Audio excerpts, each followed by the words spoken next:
presentation is to kind of put together some of the institutional projects that we are currently engaged with, or we look at practice almost like a hypothesis testing, where we kind of go out into the world and kind of try and look at and understand the world, and through the practice that we do, try and create or try and understand the sort of the theoretical frameworks that one needs to kind of frame to kind of practice in today's world. And so a lot of our work is about unlayering through the projects that we do and try and understand the world a bit more through the projects that we engage with. And hence, it has to be a process-driven approach. So every project, like I said, becomes a theoretical project for us, not in terms of practicing theory, but try and kind of understand through the practice we do what are the theoretical framework that we can come up with. So process becomes a critical component of that. So this is, there's another quote from Saarinen who says, always design a thing by considering it in its next larger context. A chair in a room in a house in an environment, and an environment in a city plan. So for us, every project is like that. I mean, we believe that we have to engage with the context within which we practice, and not necessarily just the physical context, but also the socio-political and economic context within which we practice today. And hence, everything that we do as a practice needs to be looked at it from its next scale, it is in its relationship to the next scale, and then its relationship to the scale after that. And our projects are constantly informed by those relationships. So for us, when we get a project, we initially spend about 6 weeks, try and really kind of understand, do analysis, at many scales, at a site level, at a neighborhood level, at a city level, to constantly try and understand what is the meaning of the project and beyond its brief. So brief becomes a critical part of the thinking process. But for us, what fascinates us about doing a project is to really try and understand the meaning of that project and its relationship to the context and the sort of the site within which it sits. And hence process becomes a sort of a critical component of what we are thinking process. And so that initial process, we spend a lot of time trying to analyze, and hence every project then becomes an analysis effort. Then, so if a project is placed in a particular neighborhood, we try and use that project as a way to understand that neighborhood better. And in the process, when we do 10 projects in 10 different neighborhoods, you almost start to kind of understand the city a bit better. So we kind of weave in the sort of the research projects, research part of the practice within the project itself, and thereby kind of creating that kind of relationship and try and understand the meaning of the project. And once we do that, we go back to the client and then talk about what we feel the project means.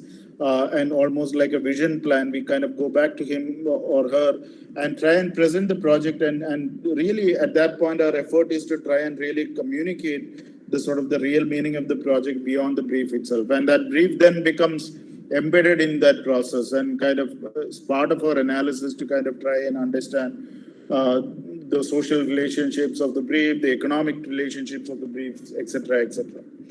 Diagramming is a critical part of our design process. We use diagrams as a way to kind of really try and understand or rather sort of try and understand or simplify the sort of the project in a way that one can break down that scale, and it becomes much more important almost in relationship to Saarinen's quotes when you constantly start to look at everything in its relationship to that next scale.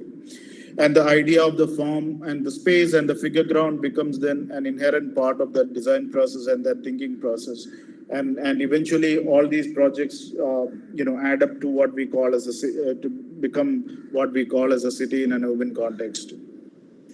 So what is the context within which we practice today? The statistics shows that about 70% of world's population is expected to live in urban conditions by 2050, which means that it's critical for us to think about our cities and the idea of livability within our cities and its relationship, and more fundamentally the social infrastructure within the city, which allows people to come together and really celebrate the idea of of this shared living. And that's what for us cities are all about. And cities are about this wonderful idea of shared living, And the idea of sustainability is embedded in this thinking, and that's why we believe that cities are a wonderful sustainable way of living, because we are able to kind of try and kind of take care of a larger population within a smaller amount of land. And hence density becomes a crucial part of that. And the second statistics that I have here is about the fact that India has about 2% of global land share, while it has a 17% of world's population. And so in that context, we have an unfair share of the land compared to the rest of the world. And hence we believe that as much as it is a challenge, it is also an opportunity to kind of look at, the fact that if we can take care of 17% of world's population's needs in 2% of land, it's a wonderful, sustainable way of living. So density becomes a crucial part of our thinking process, because we believe that we can achieve all this if we are able to kind of look at density critically and try and kind of organize density in a way that it become livable and affordable. So it becomes part of our thinking process. And so then the crucial question is, can buildings be then representative of just one idea or one idea driving it? Can we really choose to ignore the many complexities and contradictions that exist within our context, and without kind of engaging with that complexities and contradictions within the context within which we practice today, can our cities or buildings be truly sustainable? So we believe that every project that we do comes with a multiple layers of contradictions and complexities and issues, and hence one needs to really try and kind of engage with all of them and try and kind of find harmony in many of these thoughts and ideas that come in within the project that we do, and not really necessarily driven by a single idea. This is a competition at this point. We won, I think 6-7 years back. The project never took off. It was a national competition for the National Law School in Bangalore. Two-stage competition, which we had won in the end.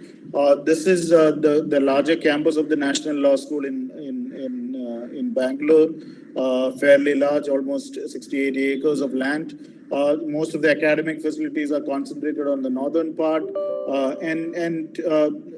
this competition was floated to kind of design an auditorium for 1,500 students, 1,500 people, with the prime objective to have convocations at the end of the year being conducted in that particular facility, where the president of the India comes, and it becomes it's a mega event to kind of for that convocation itself. So it was a project which is largely floated with that program brief, but at the same time they said, architects were given the choice to kind of select the site within the campus where they want to kind of plug in that building. But more critically, they wanted it to be a sustainable building, LEED rated, etc., etc. And then when we got that brief, one wondered that really represented all those contradictions that I talked about a little earlier. Because the first thing that caught our attention is that how can you design a building which is going to be used primarily once a year and still call it sustainable, no matter how sustainable it is environmental is. Because for us, sustainability comes from the fact that the weaving of the social, economic, and environmental sustainability, not necessarily about just the environmental sustainability. Because at many levels, the act of building itself is unsustainable. So it's important that what we do, we make sure that it's been used throughout the year, so that there is a constant use of that building in multiple ways to be able to kind of claim it sustainable. We also very strongly feel that our urban institutions, especially the public institutions, should open up to the larger campus which within the city, larger community within the city. And because we feel that our cities are crumbling have tremendous amount of pressure for infrastructure, and it will not be possible for us to build all the infrastructure that is required within the cities we live. And hence we believe very strongly that our public institutions should open up and start to share these resources with the larger community, in the hope that you don't really kind of try and multiply these some of these infrastructure. So when we got these programs, these were some of the larger thinking which we had which then we kind of dwell into the idea of kind of selecting the site and try and really kind of find meaning for that particular project. And how do you kind of create something which one can call it as sustainable, not in just pure environmental sense, but from a social and economic standpoint as well. So that's the larger community. So what we have decided is that since most of the academic facilities are concentrated on the northern side of the site, we said let's look to kind of activate the southern and more like a community space, and really kind of have that auditorium to be placed on the other end of the campus so that it can really activate that zone and allow the community to come and engage with that campus without really affecting the day-to-day activities of the academic facilities itself. It's also where there is an existing football ground, which they were looking to kind of build stands at some point, build more infrastructure for those football ground. It is also next to the hostels. So we felt that we can use the synergies of all of these to kind of try and find a project programmed enough to kind of really activate it throughout the year and then open up to the community so that it becomes much more socially sustainable, use throughout the year, every day, and at the same time look to kind of rent out and kind of do these facilities to the larger community so that there is a certain kind of economic value or economic sustainability that comes with the project as well. And so for us, then it becomes an analysis after the thinking, it becomes the analysis of the typology itself, because auditoriums, like a mall, it's in an urban context, it's actually a dead box. Most of the programs or activities are concentrated within that box. And hence it was very important for us to kind of create or reprogram this building or articulate this building in a way that the ground becomes activated and really kind of becomes a wonderful place to gather, an activated place to gather. So one of the thinking was to really kind of elevate that auditorium building, bring in new programs at the ground floor, which then really activate, and then really look at the auditorium itself to kind of create multiple usage of the same facilities. For example, the pre-function area becomes an exhibition space throughout the year, so that some of these facilities can be used as a way to kind of activate it throughout the year and not just used once a year for the convocation purposes. So the other idea, and once we started kind of articulating the building, we felt that it's a humongous building because it's a facility for about 1,500 seats. And we felt that, it creates these large, massive roof structures, and we wanted to kind of try and see if we can re-articulate that roof structure in a way that it almost kind of work with the section in a way that it almost becomes like an informal stance to that football ground next to it. And in the process, one doesn't really rebuild a stand for that for the football ground itself. So we're constantly looking at try and find meaning within every element of this project so that it becomes a very activated box and not necessarily a sort of a dead box. And that then resulted in the idea of sort of really kind of framing that football ground. We've lifted up the auditorium, the main auditorium facilities, filled up these ground floor with activities, badminton courts, cafes, playing areas, indoor games, community exhibition spaces. So the ground becomes a very activated plane. It also, when you come down from the campus side, it's almost as if the ground is peeled up. And on the street side, it almost rises up to kind of become a sort of a marker for that critical space within that street. And it kind of really kind of emphasizes that campus or kind of defines that campus through the form that is created. So urbanistically, it starts to then open up and create that relationships, and then these roof structure then becomes all informal stands for many activities to happen, and then create a public space around it. Then that becomes a community space, which kind of be used by the community as well, and not just the campus facilities. And then, like I said, each of these programs then is looked at a way to kind of really rework, appropriate it for different uses. So the badminton court becomes an amphitheater. The pre-function area becomes a seminar hall, exhibition space, which can be shared with the community. There are cafes on the ground, etc., etc. And that then kind of becomes the frames that football ground itself. This is a series of projects which we recently completed within the Crescent University. It's in many ways, a lot of our work is doing the same thing in different ways. Try and kind of explore and kind of experiment and try and test our ideas about the cities and the context within the projects that we do. So when we got these projects, we wanted to really look at the campus as a microcosm of a city, wherein how do you kind of really create buildings which allows it to open up and really stitch it back to the campus and not these isolated buildings within that campus. So we first started designing the School of Aeronautics. This is the larger campus. It's a 60-acre campus on a highway close to the airport in Chennai. But a large chunk, two-thirds of the campus is taken over by a school which belongs to a different trust, and hence most of the engineering facilities are concentrated largely on the sort of the one-third of the site. And what you see in gray are all these existing 3- and 4-story buildings. The campus has been there for almost 60 years. And when, most of these buildings, when they were built, they were really peri-urban areas, and today it's in the core of the city, and hence density becomes a critical component of our thinking process when we started these projects.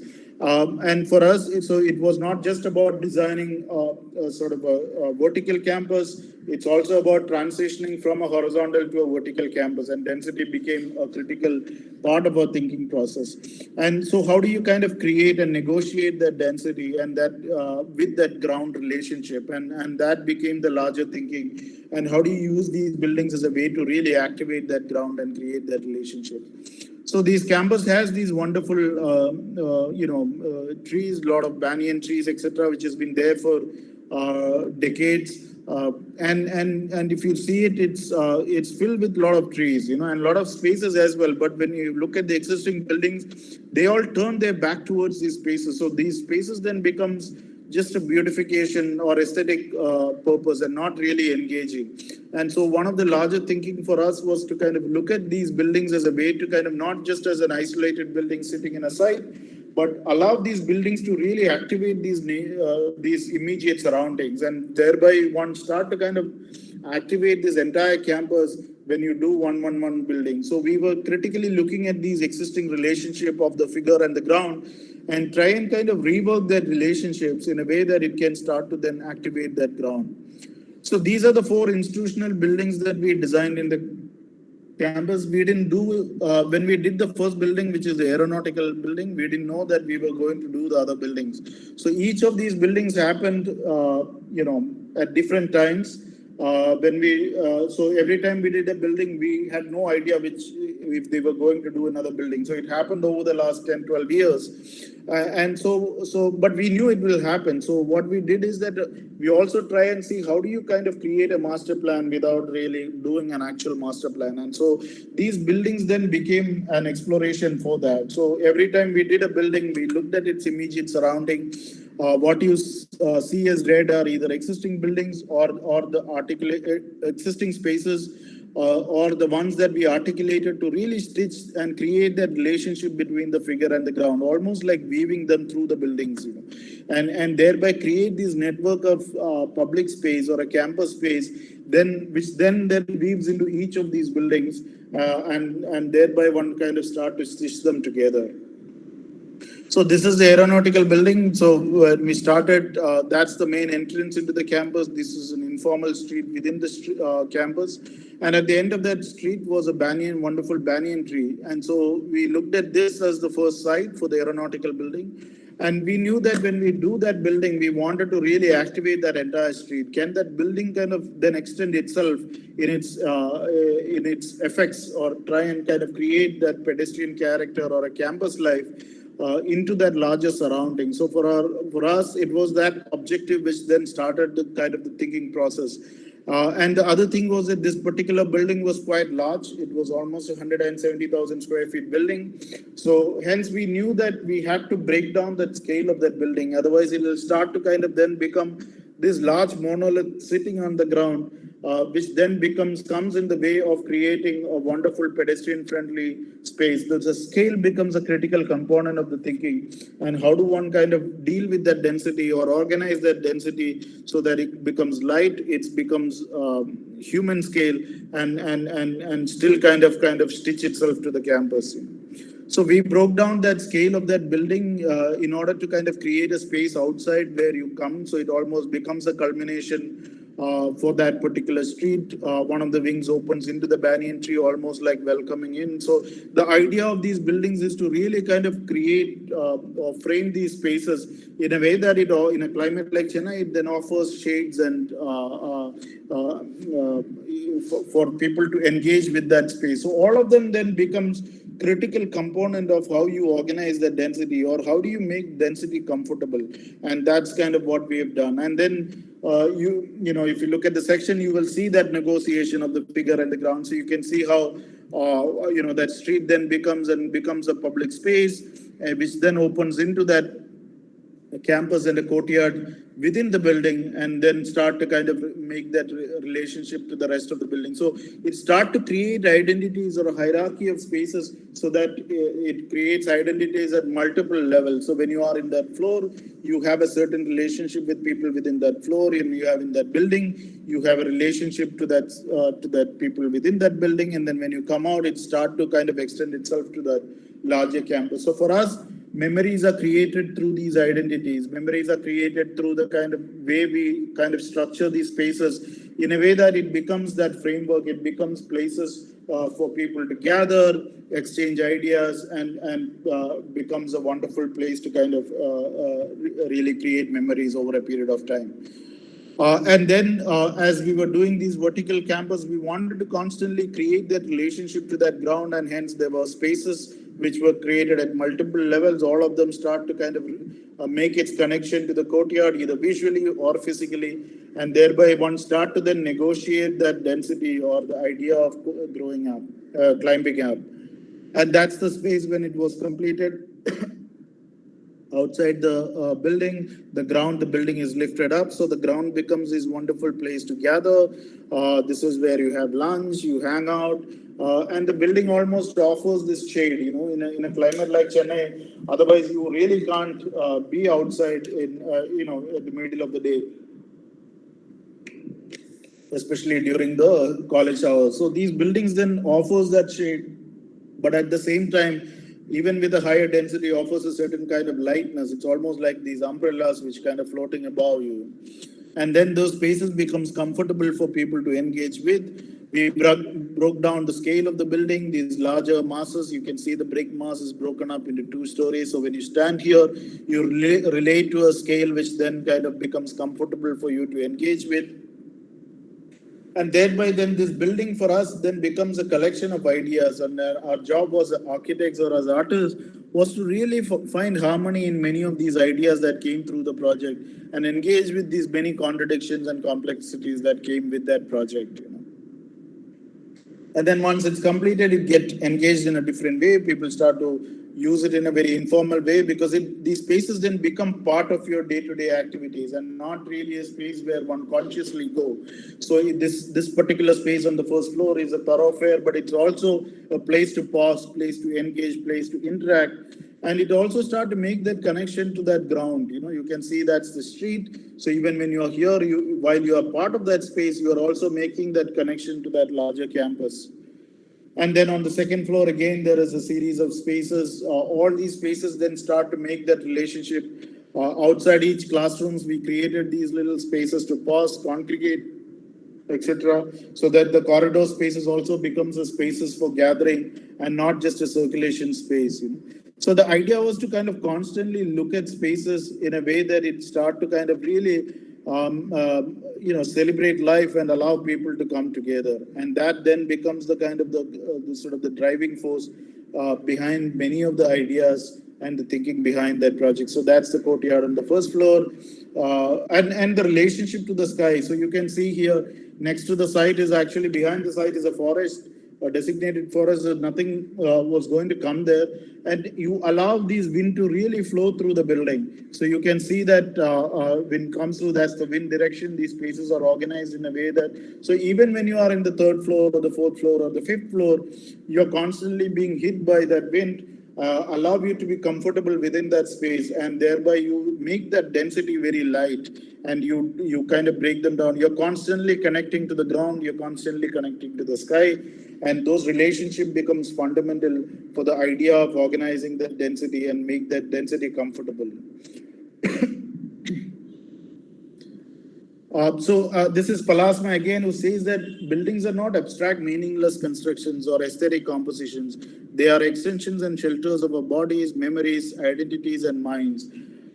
Consequently, architecture arises from existentially true confrontations, experiences, recollections, and aspirations. So this for us is sustainability is all about. It's not the idea of just bringing in environmental sustainability. Are we using the buildings as a way to kind of use it in multiple ways? So if you go into this particular building, the building is constantly filled with activities. There are many activities that happens in that building which are not programmed originally. So it becomes a platform. Once you create these spaces, it becomes a space to kind of really engage and use it for multiple purposes. And thereby there is a constant activity. The building becomes an active space, and that allows people to constantly come together and celebrate life. This is another building which was an extension of an existing four-story building, three-story building. So when we did the building, it was a smaller footprint. They wanted to replicate the existing one, which we said we can't. We will look to kind of create something which anchors the end of that formal street, but also kind of create a taller building which really kind of ties itself to the rest of the building. But we also knew that, because it was a small footprint, we won't be able to do the similar kind of spaces that we did in the aeronautical building, because it becomes highly inefficient when you start to kind of create those spaces. The footprint was small. So what we have done is that, so when we went up to the third floor roof of the existing building, we realized that there is already a space existing there. There is a new ground besides the ground itself, which was at the third floor. So all we needed to do is to really use this building as a way to really activate that space. So in that process, you don't really build more spaces. So for us, it's not just about maximizing spaces or creating spaces. It's how do you kind of reuse these spaces which are otherwise dead, but use buildings as a way to kind of then engage with them. And in the process, you create or activate these spaces, and in the process, you build less compared to what you need to build otherwise. So the idea was to really kind of program that floor in a way with a library or a small cafe, etc. It can open up, it becomes public in nature, and that becomes the building itself. And that's the sort of an exaggerated section which kind of demonstrate that. And like I said, so what we have done is one of the staircases, we took it outside, so it almost become like a mini amphitheater. So we were looking at each of these elements to be designed in a way that it can do multi-functions. So because we knew that we can't do a larger amphitheater here because it's a small footprint, it becomes highly inefficient. We were looking at these elements as a way to kind of become multiple usage. So while one remains as a fire escape staircase, the other one is taken out. It engaged with the larger context. It also becomes a mini amphitheater for activities to happen. And the rest of the footprint is left open. It can be designed in a way that its internal spaces can be modified to kind of rework to use for multiple purposes. And that's how that building looks when it's completed. This is where you make that relationship in terms of the scale to the existing buildings, and that the building is broken up and kind of try and kind of express that idea in the form itself. That's the western facade. This idea then clearly gets articulated in that western facade. So you can see how that massing is broken down, and this is sliding down to kind of really create that relationship to that existing building at that level. And these are some of that's the ground, again articulated to maximize the space. We recently completed the School of Architecture. So when we designed the School of Architecture, it was a small site within the larger campus. So you can see how tight that site was. And it was extremely linear. And we were also designing a student activity center or a canteen along with it. So we knew that it would be a challenging site geometry when we start to kind of look at the programs and start to do an architecture school. So we knew that, you know, it becomes a rectilinear box. And how do you create an architecture school in such a linear fashion with the kind of activities that we need to make it successful? And that then becomes a challenging proposition. So a lot of these ideas are also generated through the way the site is, the geometry of the site, and it's the lay of the land also. So while every project is informed by these larger ideas of what a campus should do and its relationship to the larger campus, it is also about what are the other challenges or the ideas also gets generated through understanding of the site, the geometries, etc. So in this particular case, that site geometry then became the sort of the driving force in many of this thinking, while still bringing in that larger idea of using these buildings as a way to stitch the campus together, and all these buildings almost becomes like a thoroughfare within that campus. So in a similar way, we articulated the aeronautical building. We allowed the campus to kind of flow through the building. And so the ground floor then becomes an exhibition spaces, etc., where the School of Architecture engages with the larger campus, but at the same time, it also becomes an activity center. And then it comes to the backside where there is a space created, and that's the student activity center, where again, a similar articulation of this section working with the existing topography where the space flows into that canteen space and kind of then becomes, so the ground is allowed to flow through these different departments so that the campus becomes rich and active when all of them is done. So we started looking at the sort of the, once we established that, we started looking at the density, the requirements, the programming. We started with the straight atrium. We realized when we do an atrium, it doesn't really create a strong relationship to that ground. So what we have done is we almost kind of created a courtyard in a section. So we said, let's look at a new figure ground relationship compared to a traditional figure ground relationship where it's in a horizontal structure, where the courtyard comes in the plan. Here, the courtyard actually comes in the section. Where we start to kind of create a courtyard for each of these floors, but then they start to make that relationship to that next floor. So each floor plate has almost like a courtyard which is open to the sides and not open to the sky. And through that opening of the sides, it starts to make its relationship to the horizon and the context, and also allows the wind to flow through the building. And I think these are some of the, a lot of these is also a response to how our building regulations are written. But we also find it fascinating to kind of investigate a sort of a new figure ground relationship where you can actually receive the light and the air compared to a traditional courtyard within that space itself, and where we kind of look at. And that for us, this section, if you flip it into a plan, it becomes almost like a diagonal courtyard. While in the section, we found it a lot more meaningful and engaging, and it makes a stronger connection to that to the ground. But at the same time, each of the floor has its own independent spaces, and then they start to kind of make that relationship. So, the campus then gets received within the building, and the space is then carved out from that building. Once we carved out, we also knew that's the southern end, and that's also the wind direction. The wind flows like that. And so what we have done is we cantilevered one of the masses almost 8 feet onto that. So thereby offering shade for that space. So that space is constantly shaded through the day, because it's almost, one of the mass almost kind of cantilevers 8 feet into that space. And then the larger project programs of the studios, etc., gets plugged in, again responding to the geometry of the site. And that's kind of the diagram of the figure ground of each of the floors. You can see how that courtyard then gets staggered up to kind of create that relationship. And so that's the ground floor. The campus gets received. This entire space becomes an exhibition space, and a thoroughfare flows into that space at the back in front of the student activity center. And then, each of the floors kind of staggers to kind of create these courtyards at multiple levels. And within the studio, 2 floors belongs to one particular year. That's the largest studio. So there is a model making mezzanine space within the double height volume of the studio. So the studio is also designed as a self-sustaining space itself. And that then becomes that relationship and that section that I talked about earlier.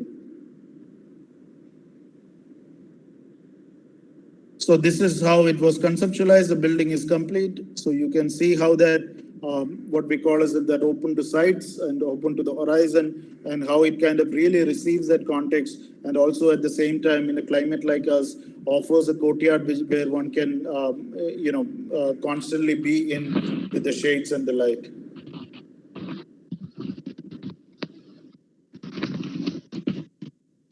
These are some of the ground floor activities. Abhishek, just let me know if I need to stop. I think I have a couple of projects, No but I problem. can cut back. I can cut back if I need. We are scheduled for 11:15, so we have another 15 minutes of question and answers. But I think you can take up another 10 minutes or so. Okay. That would not be a problem. Okay, so this is the canteen. Again, it's not built yet. It's at the design stage where similar ideas. I'm not going to get into the details. You can see that articulation of the section where the canteen remains open. It becomes an extension of the ground and completely open campus. And those are the sections, different sections within that campus. So every project we do is embedded in the larger context of our work in a specific way. This is what I was articulating earlier. So this is a small school project which we recently completed in Bangalore within a larger development. That's a small site within the larger campus, but it's an urban campus. So that's the site.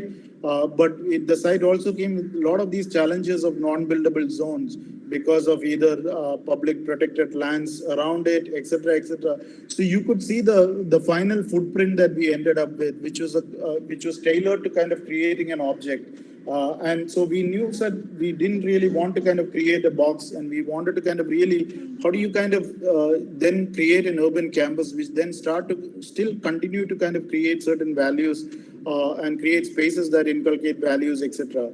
And so one of the thoughts was to really kind of look at those non-buildable zones as spaces where students can engage with, then create two courtyards, so you almost receive those spaces within those buildings, and then weave the building, the school building around those. So, and at the same time, at the ground floor, they all open up into that space, you know. So it's almost like you kind of take that spaces and weave them through your building to allow them to constantly engage with and maximize the relationships. And then the main spine kind of goes through it. In the ground floor becomes extremely porous with public activities, courtyards, libraries, etc., etc., and the majority of the classrooms kind of sits on top of it. And then these plugins to kind of create that courtyard contain at the first floor, but you can see that in that section through those courtyards, almost like a double courtyard building. One is much more public in nature, the other one is more private to the students. And then you start to create a section where its building is not just about sitting in that plot. It start to then receive that non-buildable zones which are around it, and then allow it to be an extension of the building. And then thereby you welcome the air, light and air through those spaces, and which then becomes the building, allows the building to breathe much better. And that's an axonometric which kind of shows these ideas. And that's how it was conceptualized, the section of the building. It's complete now. These were some of the earlier renderings. This is how it is now. That's the library within the ground floor. Final photographs are yet to be taken, but you can see it's a very small 45,000 square feet school building. But the idea is to really kind of engage and create an urban campus, which then starts. So I'll just stop with this one last project which we are in design stage. I'll go through it very quickly. It's a very long presentation, so excuse me for that. Design is a negotiation between one's private world, one's conceptual world, the world of ideas, the world of aspirations, of inventions, with the relationship to the exterior world and all the limitations it brings in. As an architect, one has to negotiate between this very private space where ideas takes place and the outside world, and then make it understood. So this is a new project we are designing right now. It's a 21-acre campus in Madurai at the foot of a mountain. And it's a wonderful site, but although it is away from the city of Madurai, it comes with that strong context of the city of Madurai itself. So for us, when we look at the site, it has a mountain which has this wonderful, distinct, strong form, almost like a pitch roof, to which the campus then opens up. And for us, that becomes a wonderful monolith, almost started to remind us of the Gopuram of the Madurai temple. And we knew that we have to kind of then start to study the city to kind of make that relationship and draw inferences. This is a Nala water body which kind of runs through the site, which divides the site. It takes all the water from the mountains and runs through the site. And we also saw that as an opportunity because we felt that if we start to then kind of engage with that Nala, instead of looking at it as a constraint, then you can create a campus which can change through the year. The character can change. When it rains, it starts to create a different character. So we wanted to make that then the focus of the campus itself. And then, of course, it creates these wonderful views of that mountain. So you can see, like I said, it's almost like a pitch roof, monolith. And then thereby then start to kind of create a place. So the idea is to kind of create a place within this campus, so it doesn't become these isolated buildings. There are rock formations within the within the site, which we look to use as materials for construction, etc. There are other constraints like a power line running through it. So almost, once you take all of them as constraints, the land get divided into different parcels. So our real challenge was to really kind of look at that water body as or a seasonal water body as a placemaking element, and then build the campus CBSE school around it. Some of the hostel facilities are closer to the mountains. There is a play field. There's also a plan for a second school at a later stage, which is more of an IB school on the other side. So this becomes the larger public spaces where both the schools can share many of these activities and thereby kind of connecting that. But the CBSE school, which is the majority of the school, gets organized and kind of create a place around that water body. We looked at the city of Madurai, started identifying because we felt that there is a relationship, the way that mountain is making to our site, the Gopuram is making to the city of the Madurai, where one kind of see that Gopuram at the center of the city itself, where you almost have these layers of streets which one leads up. While these layers were at when we study history, we don't want to look at it from a context of the socio-political context, where many of these layers then also becomes a way to kind of divide people and kind of create restrictions as one go from one layer to the other. But we wanted to use these ideas, the physical ideas, to kind of create and look at how to blur these boundaries, how to clear these layers in a way that these layers or these boundaries or these thresholds then becomes places that stitch us together rather than divide us. And so a lot of these studies, we kind of looked at relationship of the activities of the street and its relationship to the Gopuram itself. So it's almost like this monolith sitting at a background, overlooking everybody, watching everybody, but at the same time at a street level, this wonderful, colorful set of activities, which then makes in totality brings in the character. And so we immediately realize there is a relationship to that mountain where, that monolith then becomes that mountain, while you create a campus which then becomes these layers which then eventually open up, or thresholds which eventually open up to that mountains. So a lot of these studies, I'm not going to get into the details of it, but a lot of these studies is about making that relationship in the school, where you have that water channel and then activities and these thresholds where one form it with the mountain being at the backdrop in a very abstract way, making that physical reference to the inference to the city of Madurai.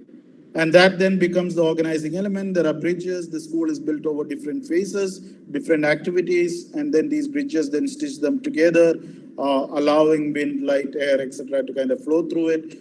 We introduce these almost like these Bernard Shumi's follies, these set of activities along that water channel, so that it becomes an activated waterfront, a water channel. And so you start to kind of create a place out of that space, almost like, filled with activities. And these thresholds then open up eventually to the mountains and creating that reference to that mountain. So that then becomes the master plan. So you can see that's a phase 1, phase 2, phase 3, phase 4, and all of them kind of build around that water channel. And then that's the scale of the building, and you can see the scale of that mountain, almost like this mega monolith sitting and watching the sort of the activities below. Set of diagrams, that's the master plan overlaid into the this thing. And so you create multiple spaces as along. So that's the phase one. It becomes a space by itself.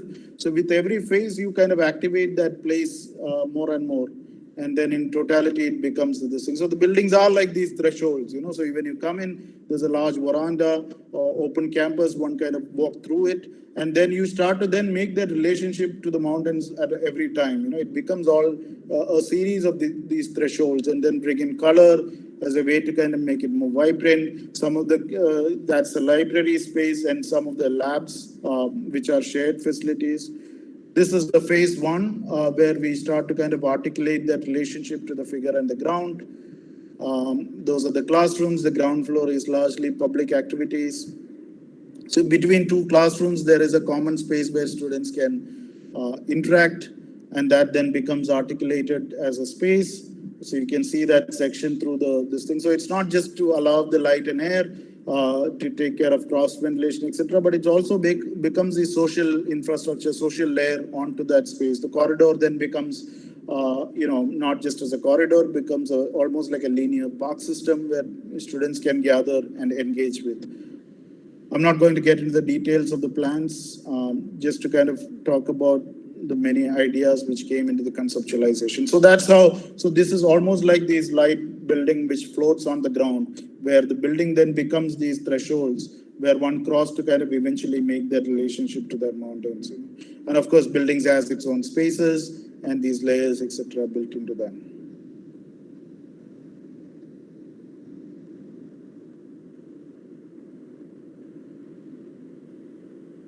That's the corridor space. A lot of these are some of the early conceptualization views.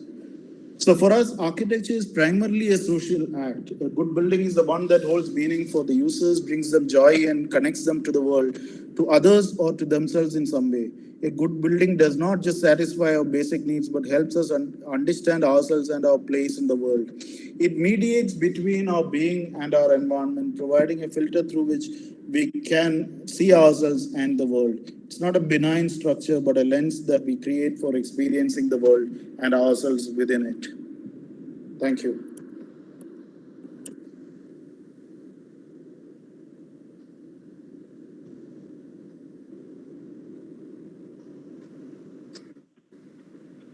Thank you, sir. Sorry, it went a little longer. No, that's all right. That's what we are here for.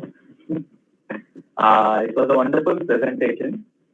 We have asked some students to post questions in the chat box, and we could also have a small discussion right now. And if it is okay with you, we could take some more questions at the end of Abhishek's session. Sorry? We will have a small session of question and answers now. Sure. But since time is short, can we take further questions at the end of Abhishek's session? Yeah, we can do that. Yes. So there is a question from one of the students. Could you talk a little bit more about vertical nexus, the term they are unable to understand? Yeah, so the idea was that in that particular case, in the school, the Crescent University, the idea was to kind of convert largely a horizontal campus also into a vertical campus, in the sense that it, like I said, the campus was there for 60 years, and today it's at the sort of within the urban core of the city, and hence density became a kind of a crucial component of the thinking process and how we will build in the future. And so the idea was to kind of create that series of vertical layers, which allows them to stitch itself to the campus at the ground level. So when I talk about the ground or the relationship to the ground, I'm largely talking about the context and not just the ground being the physical ground immediately next to it, but it's also about that ground being the context. And so the idea is to kind of, how do you kind of create that vertical campus, that vertical layer, in a way that it starts to break down that relationship and create almost like a new vertical layer into that. So I don't know whether I've answered the question, but that's. Yes, sir. And I think if you look overall, I think the first sentence that you quoted, that a chair belongs to a room belongs to a house belongs to a city. a neighborhood, and a neighborhood belongs to a city. I think that really encapsulates your process as well as the resultant massing. Uh, there's one more question. Could you talk about some of the struggles? Yeah, the question is, can you tell us about the initial stage of design during the formation of an idea? If there are multiple ideas which come at the beginning, which kind of confuse you, and how do you decide to then proceed from there? Yeah, so design, that's why I emphasize this idea of a process. For us, I mean, we are completely confused, we are always confused. As in, when we get into a project, we don't get into a project with preconceived notions of what that project should be. Of course, when you go to a site, you get ideas, you get thoughts. It's like Palasma says, it's about the conscious intellects and the unconscious intuition. For us, it's really the weaving of both of these. So you get these intuitions, you get these ideas, which comes intuitively to you. But then when you come to the studio and you engage in a process where you start to analyze it and looking at the many aspects of the project, and then that conscious intellect start to then challenge some of the ideas that came to you intuitively. And then this process of design is really a negotiation between both of these. And so at the end of that process, you are testing many of these ideas. And it's really the survival of the fittest in many sense. We are constantly seeing what fits in, what is more relevant. And that's why I said we look at what is the meaning of that project. Right? For us, projects are not about aesthetics or stylistic compositions.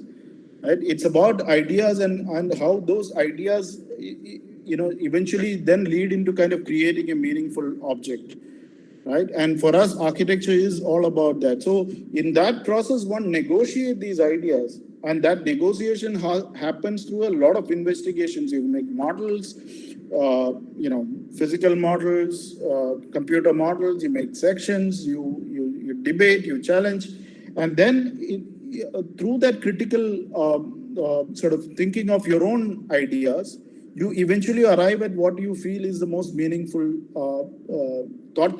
meaningful idea that fits into that project. And to be able to do that, one needs to be critical. I mean, I have to be critical about the work that I do. Right? If I don't engage or if I'm not critical about the work that I do, there is no learning for me. And you have to be extremely honest with yourself. Right? It's not forcing an idea. It's not about, I don't go to a client and say, this is what I want. Right? Because it's not how it's looked at it. Right? This is what we feel is right for the project. And that's how we start to explain that project to the client. Right? So it's about constantly try and finding out what is it that is relevant for that project. Of course, a lot of your personalities, a lot of your thinking or a lot of your thinking of the world comes through that. Right? If my buildings are porous, if our buildings are porous, we feel that the cities or the world needs to be a lot more transparent. Right? If our buildings are opaque, we feel that we want to live in our own isolated bubbles. Right? So our own thinking intuitively comes through it. Right? So I think the building represents who you are. I think it's very important to understand. And I think that's the wonderful nature of our profession also. What I do is a reflection of me and my understanding of the world. And when I say me, it's not just me. Of course, in our studio, there are people of like-minded thinking, right? And of course, we drive that thinking. But so a lot of our work is a result of who we are and what we think of the world is, or what the think of the world ought to be. So buildings then becomes a proposition for the future. Right? Buildings are not static objects, for us. It becomes, we may be building today, we may be inspired by history, but we are conscious of the fact that each of these buildings adds up to become the city or the context. Right? And hence I need to think of what that context would be 10 years from now or 20 years from now. Or I am also, through the work that I do, influencing what that context should be in 10 years from now. Right? So it needs to be, so one needs to look at it from all of these aspects, and you have to really kind of engage in this sort of negotiation of what comes as intuitively to you.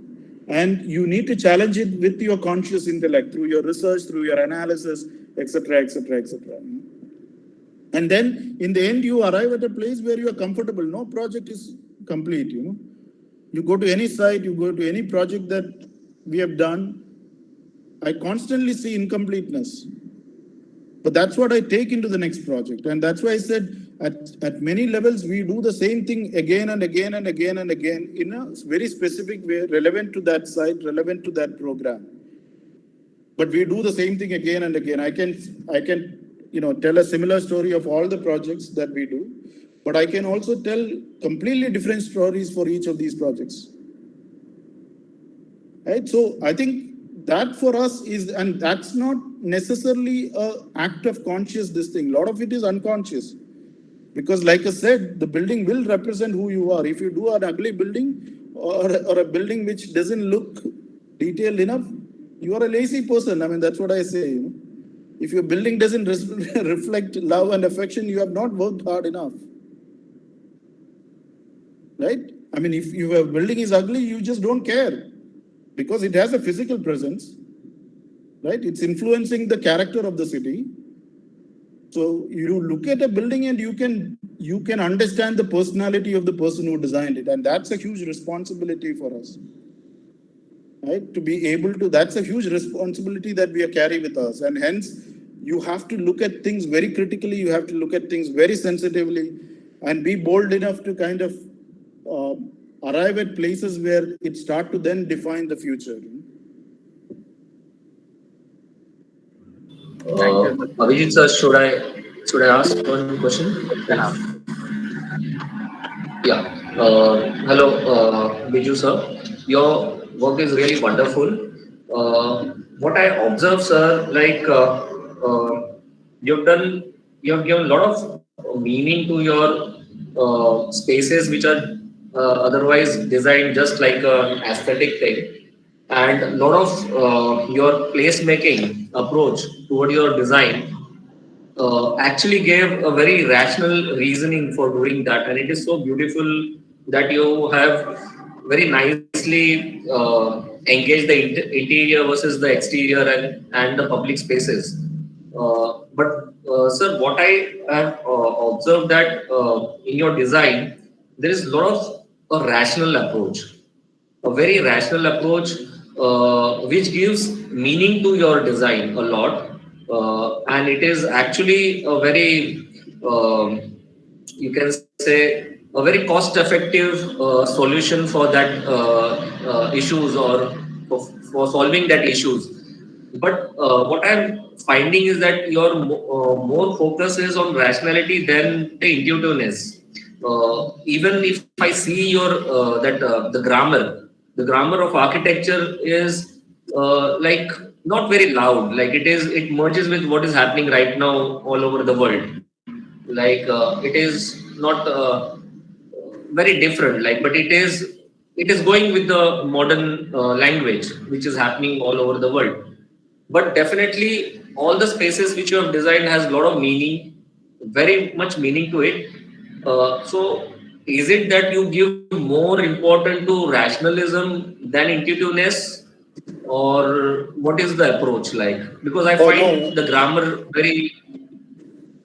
Yeah, every project starts with intuitive thoughts. I don't think every project that we do starts with ideas that comes from visiting a site, looking at the context. A lot of these things are intuitive in the sense that you see that and you start to respond. See, what is intuitiveness? Intuitiveness is also, I am shaped in the context that I grew up.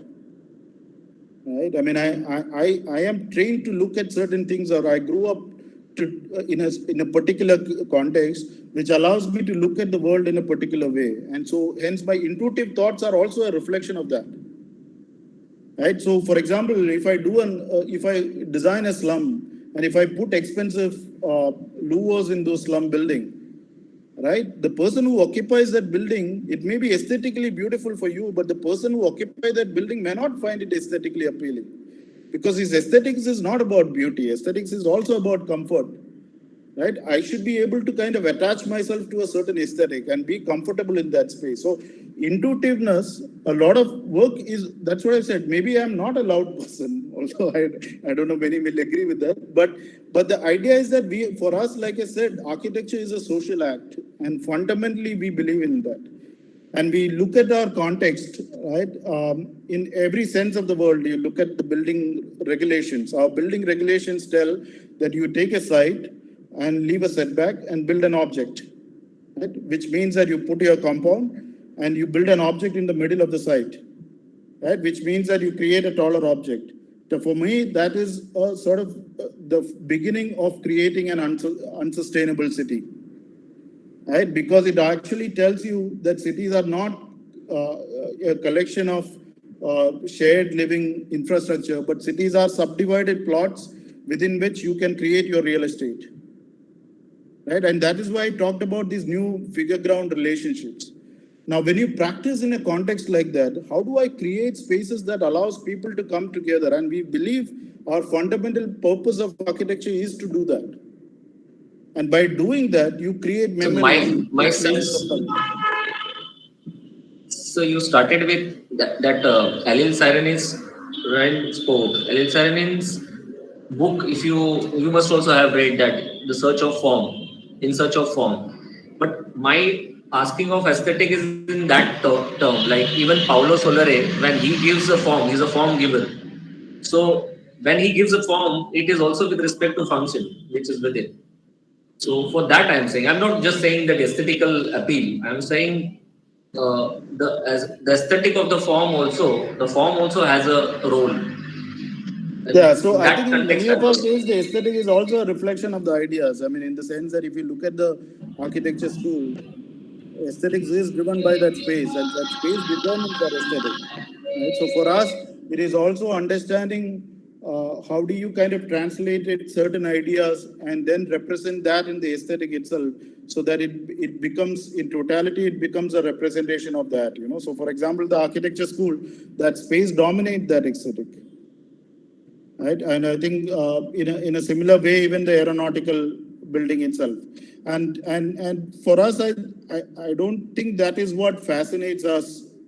Is to kind of course, beauty is important for us, and I think, I mean, it's very carefully articulated, thought through every project that we do. Look at it from a scale, proportions, and aesthetic for us is being comfortable, creating something which allows us to be comfortable in that space.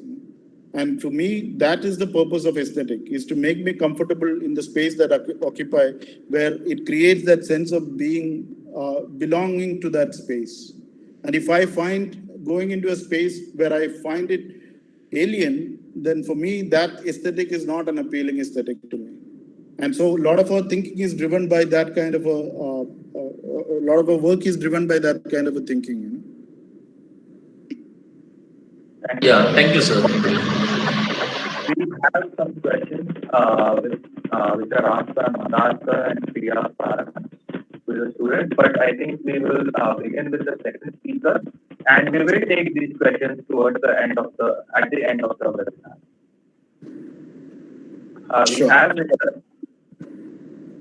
We have with us in this meeting now architect Abhishek Ray, sir. So can I see you? Yeah, hi. Good afternoon. Can you hear me?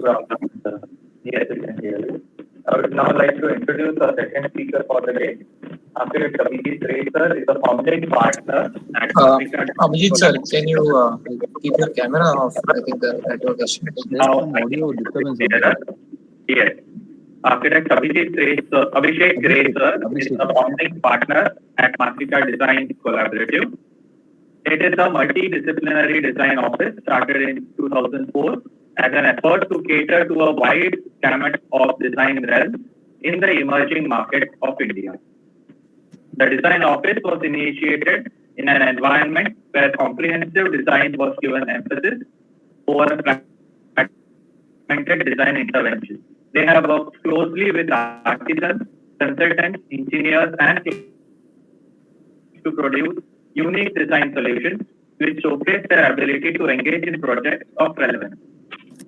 While they have excelled in their core streams of architecture and interior design, their philosophy focuses around a comprehensive design understanding, which lays stress on the process as much as the end result. Their processes explore user-centric values, participatory approaches, local knowledge, material properties, and appropriate technology alongside contextual design to bring about the most apt solutions to the challenges put forward. I would now request Abhishek Racer to take over the Abhishek Racer, to take over the proceedings and continue with his presentation. Can you hear me? Am I audible? Yes, sir. Yeah, good afternoon, everyone. My name is Abhishek. I'm an architect based out of Bombay. We have a studio in the city.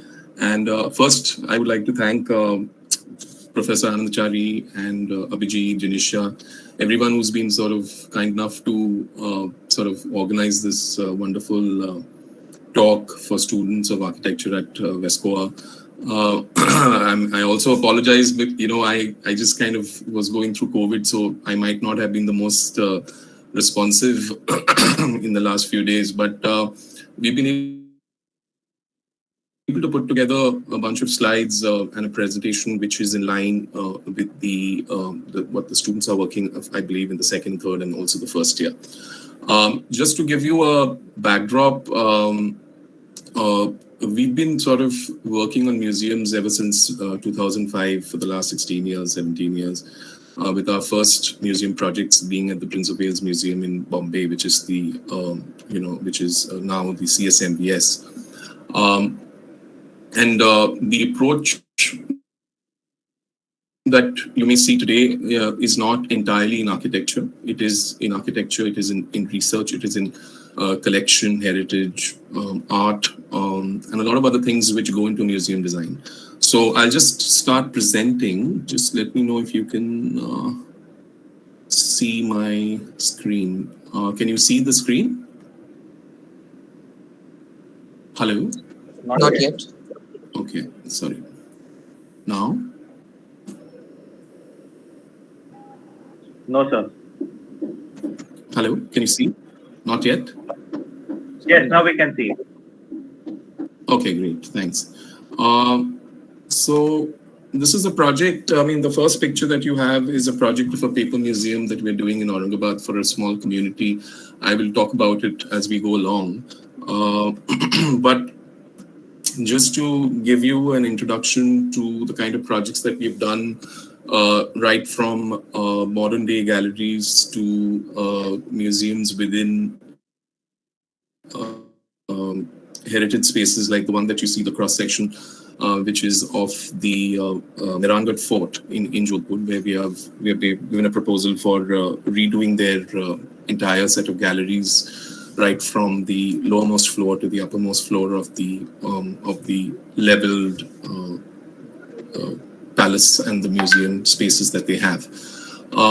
So our approach, as I said, is going to be very different. A lot of the spaces that we deal with are already built spaces, built by architects or their heritage spaces.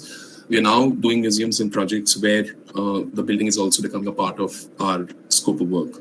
So this is just a quick sort of a thing. But what I want to kind of... Sir, can you please hide that box below? Hello? Press the button.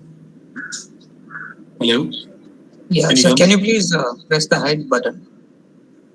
Hide, okay, sorry. Yeah, thank you. Yeah. I think the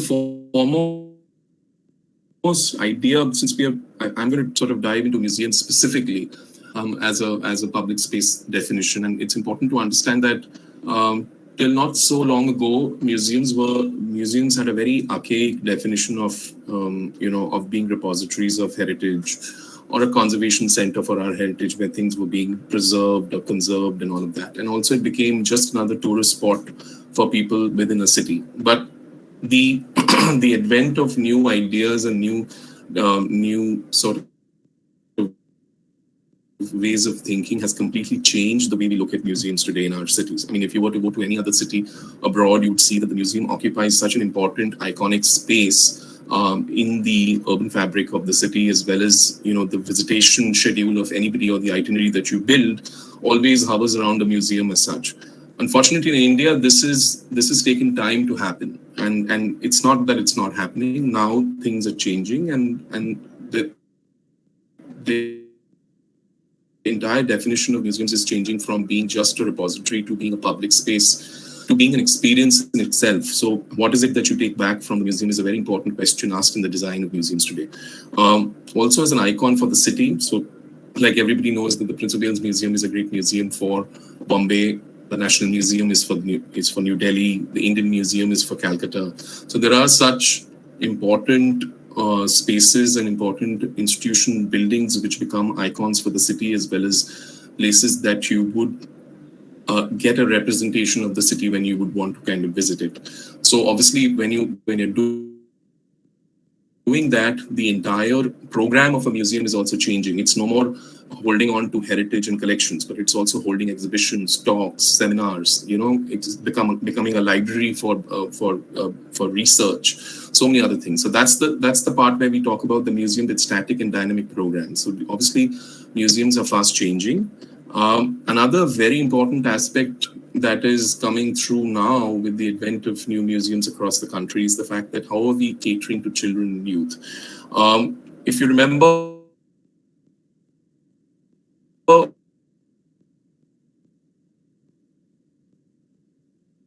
you would spend that 1 hour in a kind of a queue around Prince of Wales Museum, and you would come out, and that's your you've picked a museum visit in your school visits, for the rest of your life. But that's changing. How do we engage children within the museum sphere is something which is fast being accepted as a very primary sort of factor in the success of museums. The museums as a space for dialogue also, because you have a space going beyond just being galleries. You're creating spaces within for talks, for sessions, which are a part of everyday museum affairs. So for example, when you have a museum, you also have someone called as a museum curator. A museum curator is a person who's just like a researcher, and the curatorial gallery in a museum is something which is very, very important. So what the curator does is that not only he or she curates the existing section or an exhibition of sorts, which is nothing but an extension of his or her research. So that's how spaces in museums also are changing. So like in the Prince of Wales Museum, back in 2007 or 2008, we designed a curator's gallery. This gallery program was never there in any museum in India as such, wherein curators would actually come up with their research programs, and then they would exhibit that to probably to everyone, but also to a very nuanced bunch of people who know about art heritage and so many other subjects that was of interest to them. So these are some of the ideas that I could I wanted to talk about. But what are the facets of museum design? I think museum design is a subject which is so encompassing that it's a fabulous subject to work on. It's to be a part of and to be able to design something, but it's also very daunting, because when you look at museums, you are looking at research in planning and in terms of having domain research. For example, I was told that you're doing a museum on space. Now, when you're doing a museum on space, there is a whole lot of work that happens even before you think about the building. You think about the topics that you're going to speak about, the kind of narratives that you're going to develop for these children and people to experience a space museum. Then the second part is participatory planning. I think participatory planning is something which is advocated in architecture too, but in museum it plays a very, very integral sort of role, because you're working with curators, you're working with researchers as an architect to develop a program. Then there's a design language, then there is exhibit planning, which is something that you as architects would sort of be aware of, that, how do we create exhibits and how do we create people around exhibits.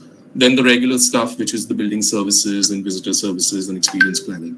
But what it also encompasses is a wide variety of things which are apart from architecture. So not only in terms of the building design, but the gallery, lighting design, which is a very, very essential part of how you render that space, inside the galleries. How do you focus on a collection or an object? The audiovisual part, which is becoming museums are now going beyond that threshold of being just museums with tangible objects, because now people are talking about experiential museums. We are working on a few experiential museums. I'll show you what we are working on.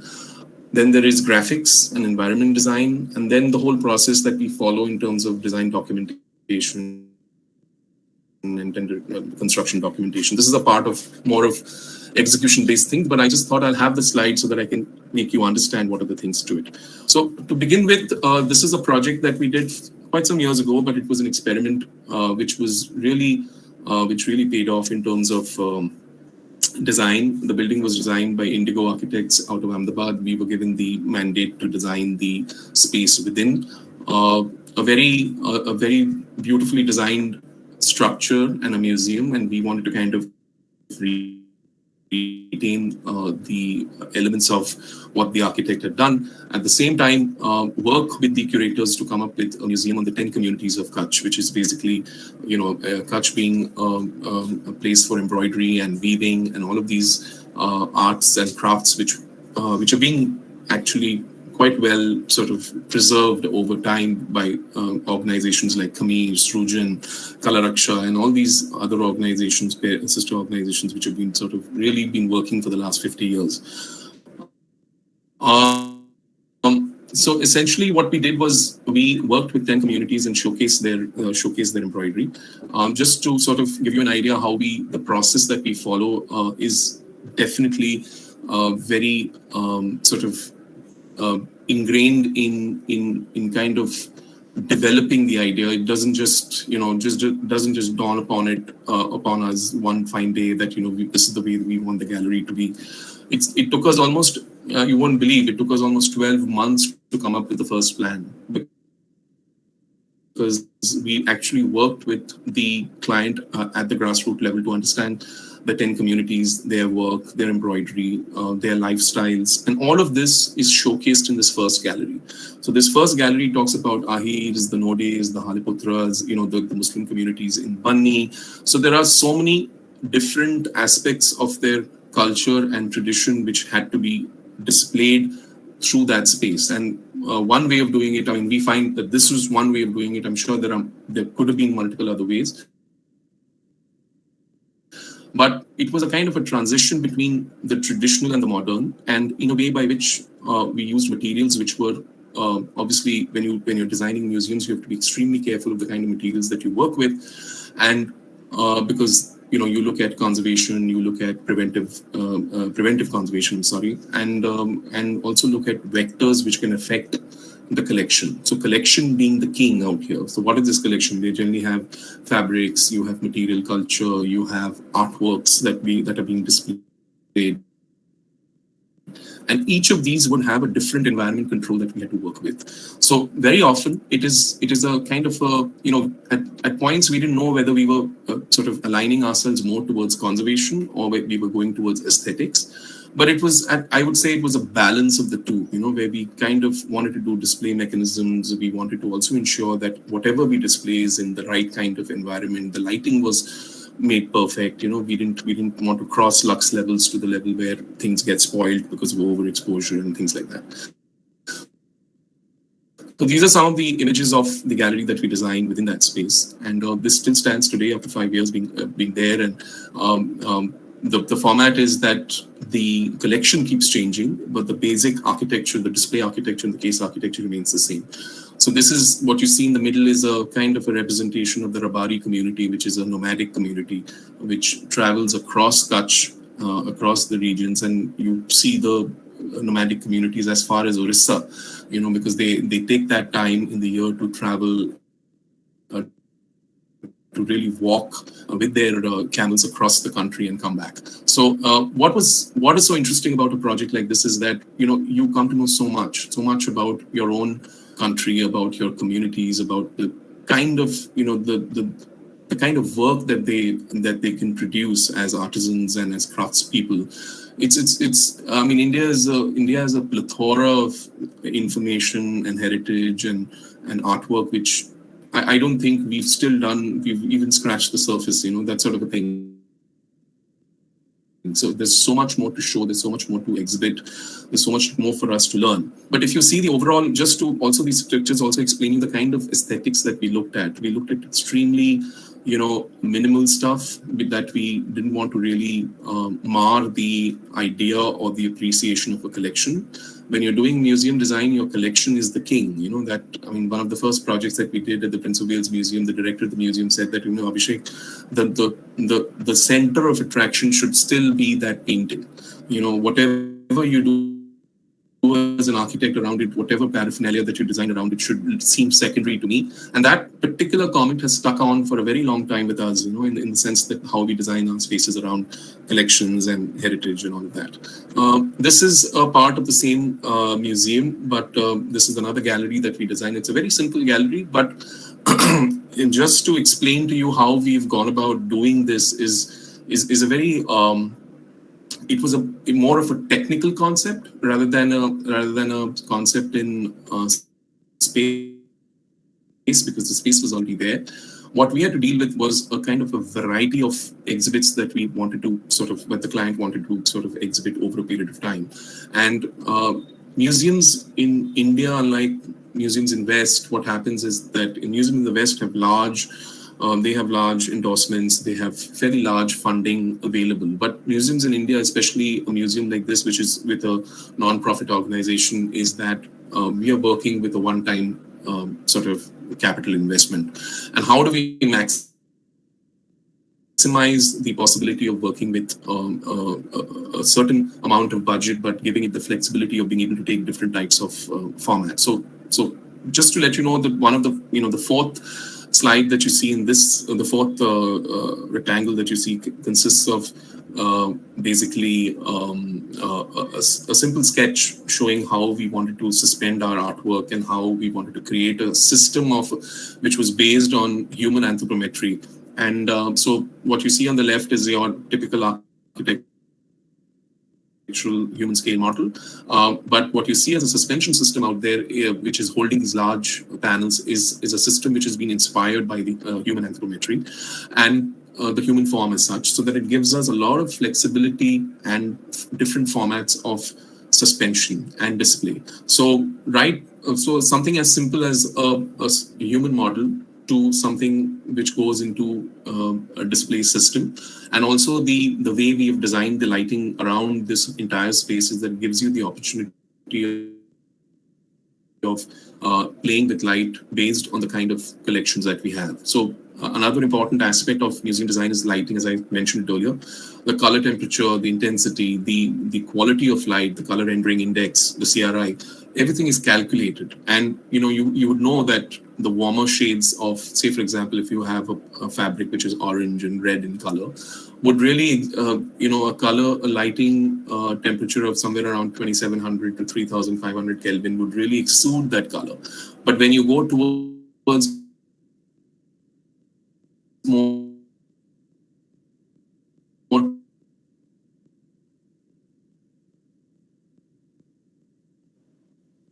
that is higher up in the spectrum. So just control the light. I'll skip this slide, but these are some of the images of the museum shop that we did for them. Again, bearing in mind the aesthetics of the gallery that we had done earlier, so that there is a certain sort of design language which is being followed. This is the bronze gallery that we did for the National Museum New Delhi, which still remains as one of the most contemporary galleries that has been designed at the museum in Delhi. But then again, this was the first gallery that we designed for the National Museum when the National Museum was at the threshold of being modernized. Today, the National Museum is undergoing a huge change, and we had the the luck of working with a very dynamic director, Mr. Venu Vasudevan, and we worked with him, and we created this fabulous gallery on 100 different bronzes from across India. And the concept was very simple, that, we had 100 bronzes. Each of these set of bronzes came from 4 different directions. So they came from the east, they came from, and they came from the north, like Kashmir bronzes. You have the Chola bronzes from the south. You have the Jain bronzes from the west, and then you have some from the central part of India. And what we wanted to do was to create a system of cardinally sort of dividing the display of these sections and these bronzes, but at the same time create an interesting concept of light and shadow within that space. And the way we did it is through design of a lighting system which was embedded within the structure and sort of led people into the directions that we would want them to go. So if you see the space, it doesn't have it has light in its fair proportion in areas where we require it. Obviously, the collection, which is what you see inside these cases, but also around the walking areas that we would want people to take or traverse as they see the different collections. So it was kind of a guided sort of pattern of light and shadow, which we used as a concept in this particular gallery. Otherwise, as you can see, the overall aesthetic form, the approach, everything is extremely minimalist because we want the art to really take precedence over everything else. So this was some of the ideas that I wanted to discuss. Now, what we are doing in Bombay at the moment is to develop an experiential museum where we are designing something for the Global Vipassana Pagoda in Gorai. And what we intend to do is to make a space which is experiential. Not every museum that you get doesn't mean that they will have a collection. So collections can be divided into tangible as well as intangible formats. Now, when you have tangible formats, things are more, physically being present there. You have tangible, say, for example, you have a painting, you have some amount of deco art, you have, so many things which are available.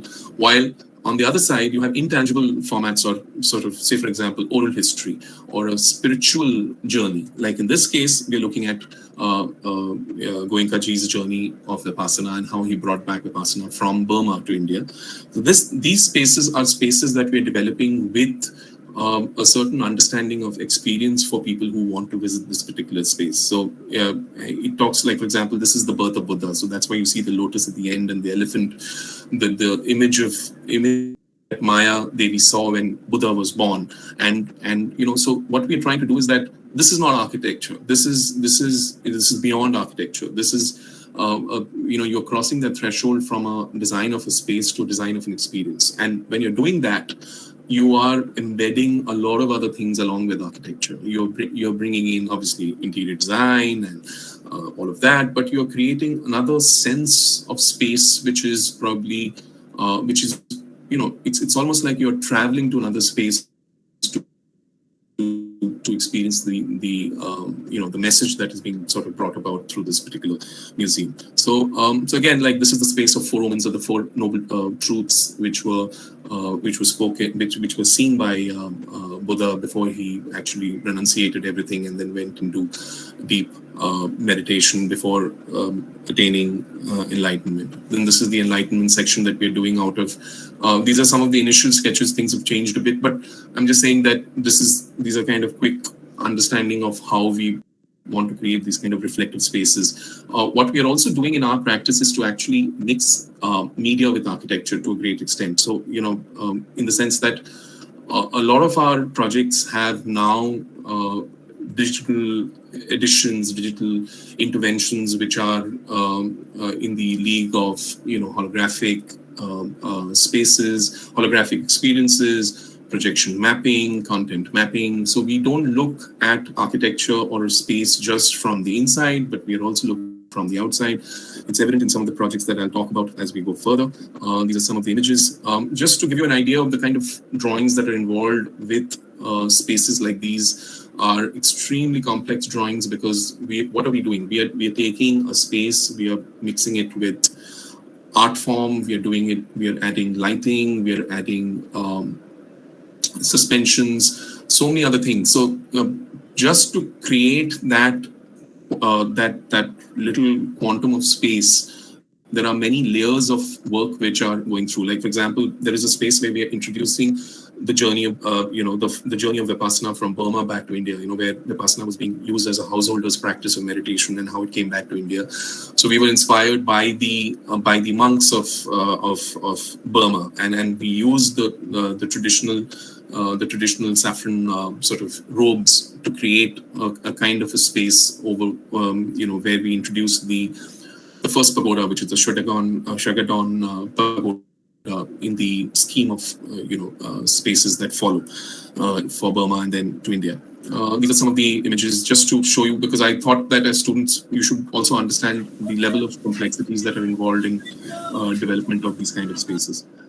This is a sort of a new gallery that we have recently designed for the smart city at Jhansi, where Jhansi, being a famous sort of historically a famous city in Uttar Pradesh, where Lakshmi Bai and all of that happening, but it is also the place where Dhyan Chand, the hockey legend, lived and practiced his game. So this particular space is a small sort of a 6,500 square feet small space dedicated to his life as a Indian hockey player. And so this is one of the panels that we created to work with the client to make them understand how this particular space would really work. But what you see essentially in this slide is less of architecture, but more of storytelling. So when you see storytelling, and why is it so important? Because you are telling the story of Dhyan Chand, Major Dhyan Chand, and you are telling the story of how he lived in Jhansi, how he elevated himself to becoming a part of the British Indian team, and how he met Hitler in the 1932 Olympics, and how he went to Netherlands, and the number of goals he scored and all of that, and how he's become a legend today. So when a person enters this space, the understanding of the space is lessened, and the understanding of the what we want to do is to kind of make them understand the story of Dhyan Chand. So while the structure is a very simple PEB structure that we work with, but the spaces are extremely sinuous. They kind of move from one space to the other. We haven't made these kind of boxed partitions to really house in people and sort of cage them in from one space to the other. Some of these temple presentations that you see, where people are taken from one space to the other to explain the journey of the Lord and all of that, is not. It's become quite decadent. I mean, there are new ways of looking at creating sinuous spaces. So these are some of the spaces that we generated. Just some views of the space where there is no collection that we are working with, but we are creating spaces. Like, there is an interesting incident in the life of Dhyan Chand where he actually practiced hockey in the middle of the night under the moonlight, because there was not enough time for him to practice his game. So while he would work as a Lance Naik in the British Indian Army, he would actually practice his moves in hockey late into the night. So we created a kind of a quantum of space where there would be a play of projections, which would come through this, with a single beacon of light, which is inside that space. So what are we doing? We are creating theatrical spaces. We are creating spaces where we are transforming the spatial understanding of that volume by so these are some of the new aspects of museum design that we're looking at. This is the space where we are talking about his Olympic matches. These little footprints that you see is to indicate that initially the Indian hockey team were not even ready to wear footwear to play on the AstroTurf in these matches that were being held in the Olympics in the late 30s and the early 40s. So they all removed their shoes and they played barefoot. And they scored goals and they won their matches. So there is a kind of an interpretation of that which comes through the way we've designed the flooring around around the Olympic Hall of Fame. So these are some of the stories. Then we have the Hall of Fame, which is basically designed around 3 different liquid metal finishes of gold, silver, and bronze, the different sort of accolades won by the hockey team across the different games that they played. Some archival pictures. So I'm just going to go through So this is a project which has been dear to us. We've been working with the Miranga Museum Trust for the last 7 years, creating their visitor movement, visitor movement plan initially in 2014, and now their galleries for this particular space. A 500-year-old fort, 600-year-old fort, and going strong as one of the cultural icons for Rajasthan as well as the state of Marwar. So some of the ideas, I've kind of put together a lot of things, but just to tell you, the kind of work that we do is extremely sensitive to the architecture of the space. I mean, this is like I don't think even a grade 1 heritage structure would be a definition for this. I mean, this is a fantastic example of Indian heritage and fort building techniques and beautiful palaces within. But what we're trying to do is to kind of work within a very restricted format of design intervention. What you see on the left is the Howrah Gallery, which is one of the first galleries that you encounter from the Shringar Chowk, which is some of you been there, you must know that that's the first gallery that you see on the left-hand side, and completely redoing the gallery with very minimal interventions as such, and improving on certain aspects of information display in a very subtle way. So what you see on the right is a kind of a system that we are designing for display.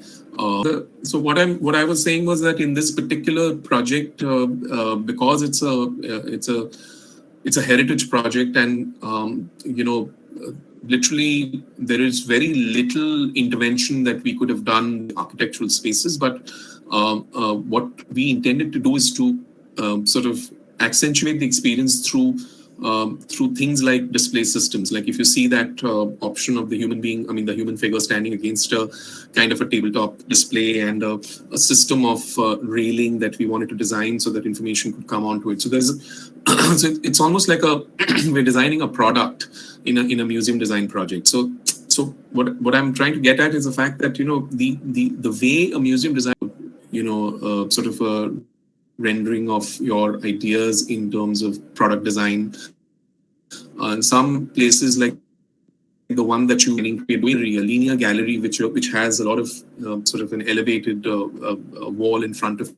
It's very small. The folios are very small, so you have to really look deeper into it to understand the value of that painting or the message that it's sort of getting across. So by using technology, what we want to do is to kind of make it easier for visitors to actually be able to see these paintings across a gallery.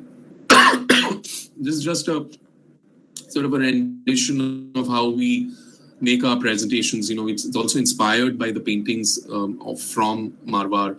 So when we were presenting, we thought of some interesting ideas that let's do it in the perspectives that were being built by them in their paintings, and show the different chalks and have. So I just thought that how we try to also imbibe and learn from the kind of collections that we see. And it's interesting to sort of rediscover some of these artistic methodologies that were used by, and it's still being used by, miniature painting artists in Rajasthan.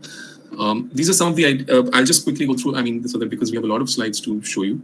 Just a typical sort of a presentation sheet of how we actually show collections and movement, and where things are and how things are. Not too much of architecture in this, but definitely a lot of museum design and factors of human movement and sort of aggregation spaces that we think people would collect on to see different pieces of information. Then again, some lighting design experiments that we did with products, how we play with colors in the double arch systems that are there for this particular gallery, and how it can accentuate the space at the end of the gallery. Then again, an ensemble of the king as a warrior. This is another gallery that we're doing that's in the sequence of spaces that are being redone. These are some of the examples I'll just quickly go through. So now let's come to the Space Museum. This is another museum that we're doing for the Smart City in Jhansi. This was an initial presentation that we gave. Obviously, things will change, but I just thought I'll include the plan out here just to tell you how a museum is planned. While we have the non-negotiable part of toilets and entrance and all of that. Always understand that a museum is a journey. So especially when you're doing a space museum or a museum which has a very strong narrative, you are building a bunch of spaces which are sequential, could be also parallel in certain cases. But in this case, because we are looking at the chronology of space, and the birth of space and to what space and what surrounds us today, we thought that we should have something which is linear and sequential. This is about 13,000 square feet of space that we work with, and museums tend to always start with something called as an orientation or as an interpretation gallery. So it's important for an orientation space to be a part of the gallery experience, wherein an introduction to what you're going to see inside is given to the average visitor. So that's where the orientation or the interpretation gallery is. Now, if you were to actually chronologically understand the history of space, you start with the origin of the universe. So basically, that the idea that space was actually born out of an extremely condensed atomic form is where we are looking at that particular center on the, I don't know if you can see it, but this is where the origin is. And then as we move forward, there is an explosive there is an event in space where there is an extreme explosion which happens, and interstellar dust starts moving at great speeds and galaxies are formed, and then from galaxy, this galactical dust turns into stellar dust, and then stellar dust turns into stars, and that whole journey is being shown from here until we come to the orbital history of the solar system. So as we move ahead, as you can see out here, so can you guys read it? So that's where you have the suspended ceiling installation of stellar nebula, and then you come into the birth of stars. So you come through a massive star, then you come to a red giant, which is what the sun is today, and then what the sun will eventually turn into is going to be, after a supernova explosion, turn into a smaller white dwarf, and then you will have a sort of a black hole, which would be literally something which would absorb everything, including light, in its path, and turn into a superbly, sort of an object with the greatest amount of gravitational pull possible in space.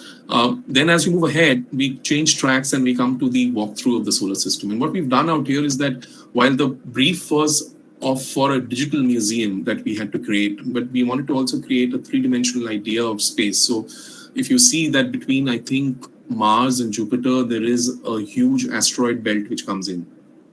And just for children to understand the spatial this thing of the solar system, we thought that let's play with the third dimension. Let's not only look at digital formats, but let's try and build props. Let's try and build suspension systems. Let's showcase the two comets which have visited the solar system. The Hyakutake and the Halley's comet. And I mean, I remember seeing both of them in my lifetime. So it's these are things which people would really enjoy and cherish as they see it. And then when you move ahead, we wanted to use technology to actually show the different moons of the Earth. So that is the part where we talk about the exploration of the moons, and then we come to the idea of Indian astronomy. So the history of astronomy in India with Aryabhatta, the pioneers of Indian Space Research Organization, ISRO, and then we come into the human exploration of space, which is basically nothing but a kind of a planetarium, but we extended the planetarium and we made it like a walking planetarium with kind of a vaulted space. So this is like having videos on both sides and projection on top, and people walk through it till you come to a space, to an area where you're looking at simulation of space. So we're looking at things like, what it would be in another 100 years or 200 years when people would colonize Mars and the lunar surface and how things are. So that is the part which is more simulation based and VR based sort of space that we're developing at the end. So these are some of the visuals that we created for this particular space. This is the origin of the universe, which has very large sort of digital projections. This is the nebula, the life and death of stars, star formation. This is the orientation space. The slide should have been a little earlier, but this basically is where, literally like when Carl Sagan says that, we are just a small little blue spot in the entire universe. And that's where we were sort of inspired that, we should show the Earth in relation to the rest of the universe. And just to give you an idea of the scale that, we are so small in this limitless space that surrounds us. This is the solar system, the digital projection based area that we are creating for the solar system. And this is the space that is for that vaulted space that we're looking at. What you see on the left hand side is all the space exploratory vehicles that were being built by the Russians, the Soyuz, the ISS, and the Apollo missions, and all of that comes in here. Just a small video that would you be able to hear the sound? Yeah, are you able to hear the sound on this? Okay, just a quick video that we showed to the client, so I just thought I'll share it and then move forward.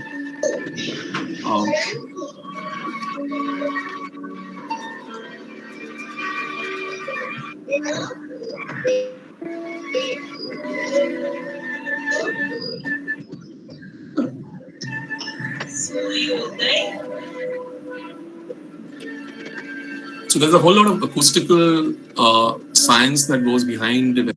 No, I'm just saying that I wasn't speaking, so because the video was playing, so there's nothing really that I was speaking about. Did you get to see the video? Yes, sir. Okay, so I didn't complete it, but I'll move on. But just to sort of give you an idea. So now,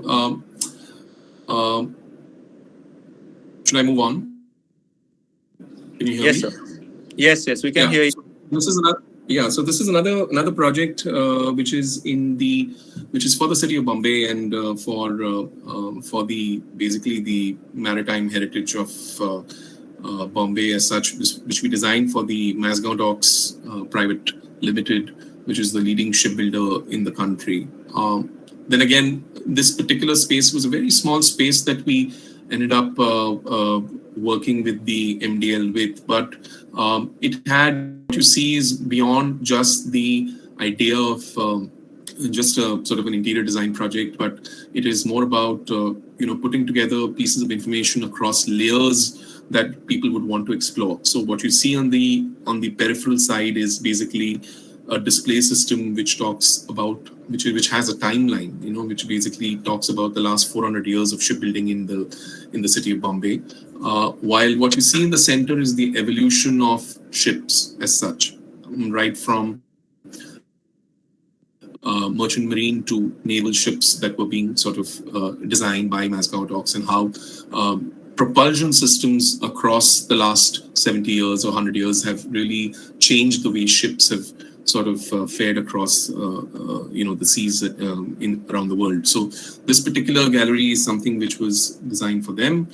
Then we come to an ongoing project that we're doing for a community of Kagzis, which is basically a Muslim community which is based and settled in Aurangabad. I think all of us know in history that at some point under the Tughlaqs, the capital of the Tughlaq dynasty was shifted to Daulatabad in Maharashtra, and that happened. That was a kind of a big sort of a failed attempt to kind of get the center of their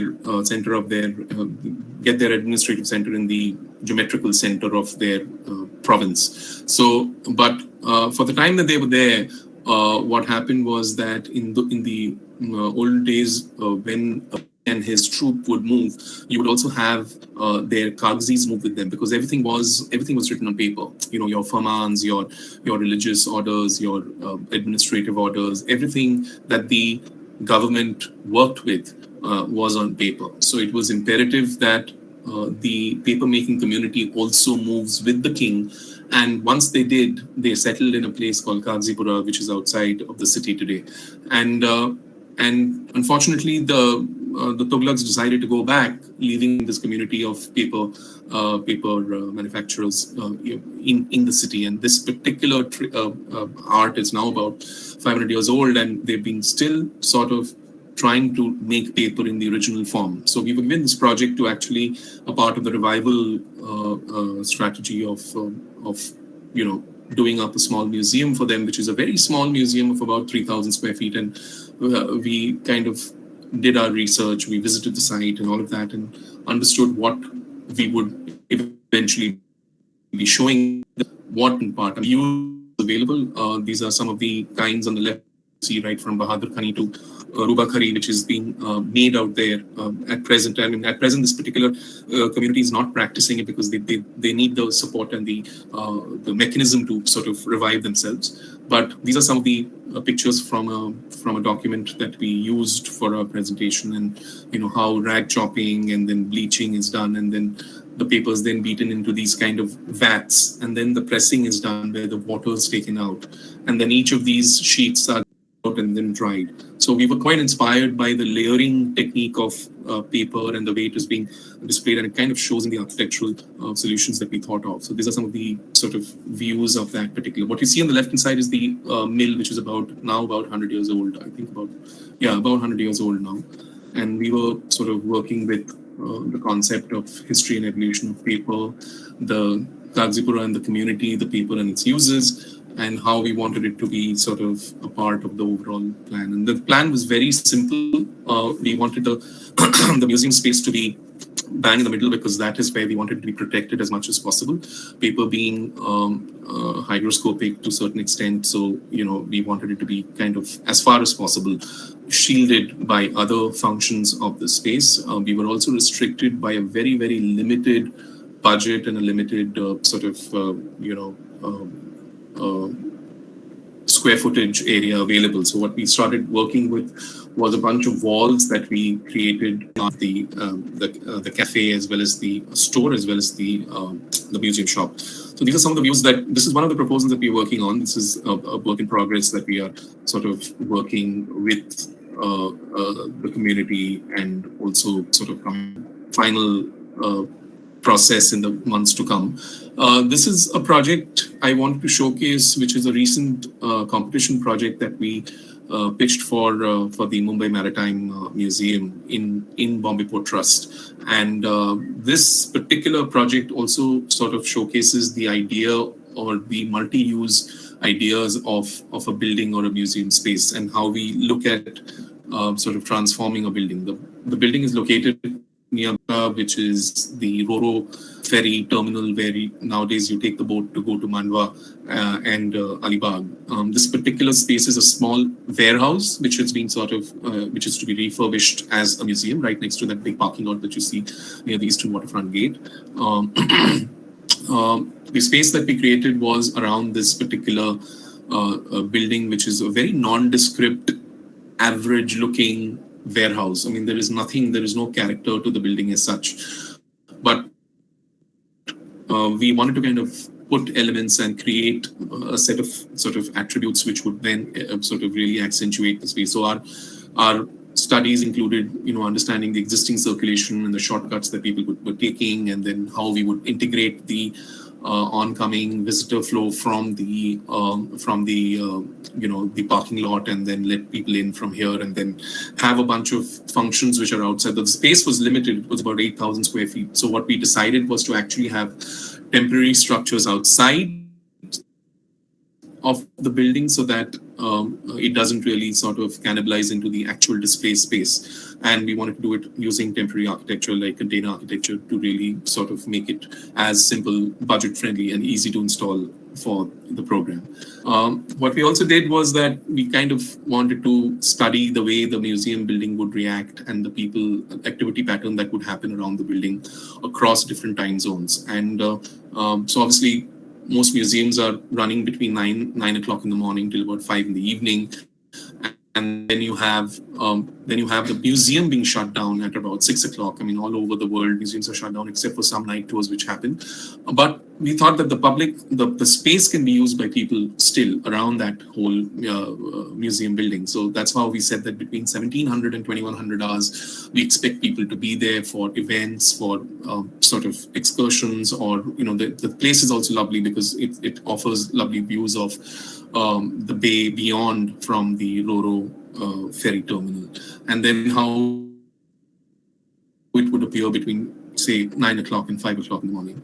So we kind of wanted to play with different formats and try to create a kind of a pattern which is ever changing in terms of the fleeting views that you would get off the building from different vantage points that are created alongside that whole area, whether it's the parking lot or the approach or the surrounding landscape area. So one idea was to actually play with a kind of a fin-like architectural element, so that I'm kind of also intrigued by the project that was done by Herzog de Meuron, in the signal box, which was done in Basel, and how beautifully they actually sort of created a pattern which was interesting, seemingly interesting from different points of view as such. So this particular ideas, these are some of the ideas that we looked at, and how using that data that we created in the earlier exercise of studying the space at different times of the day, we thought that this is how the rendition of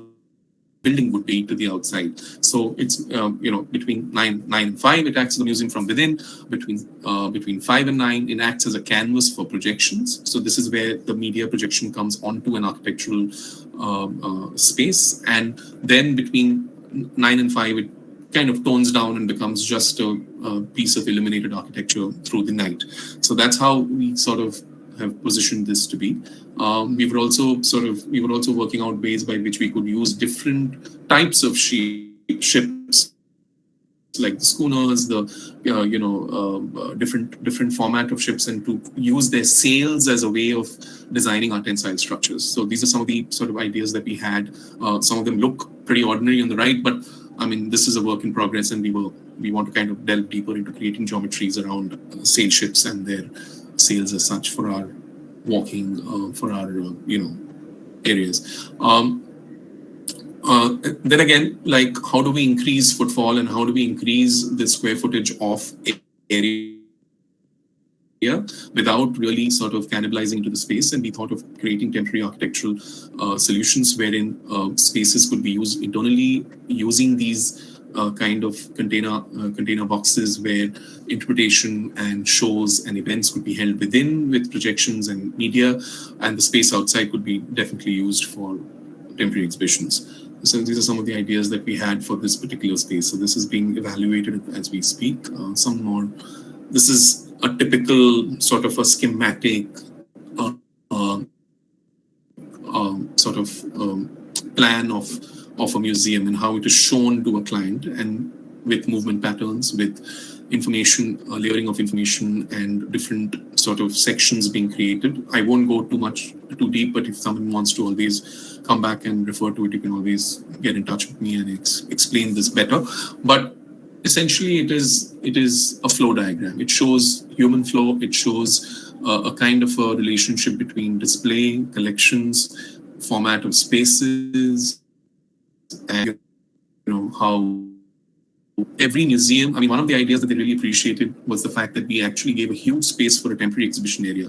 If you remember correctly, at the beginning of the presentation, I spoke about the fact that how spaces of museums need to also cater to their own stuff. And it's very important to have a program which is beyond the static display or the regular functional program of a museum narrative. So when you have a is to be hired or to be rented out by people, by artists, by organizations and institutions. And when we design museums as designers, as architects, you have to look into the way of sustenance of this particular museum, how sustainably this particular institution would be able to run themselves.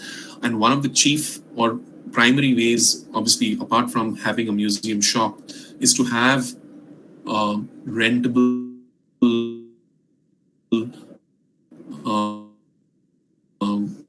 exhibit. Have to consider when you're designing museums in the future, that how do museums, like for example the Prince of Wales museums, actually runs on ticket sales. It completely runs on ticket sales. The Mehrangarh Museum Trust runs on ticket sales, right? There is no endorsement, there is no everyday pumping of funding that they receive from the king or from anybody else to really run themselves. So how do you create, as architects and as designers, we have to give them ideas of revenue generation. And these are some things that you may want to inculcate in your programs when you do such kind of museums academically and professionally.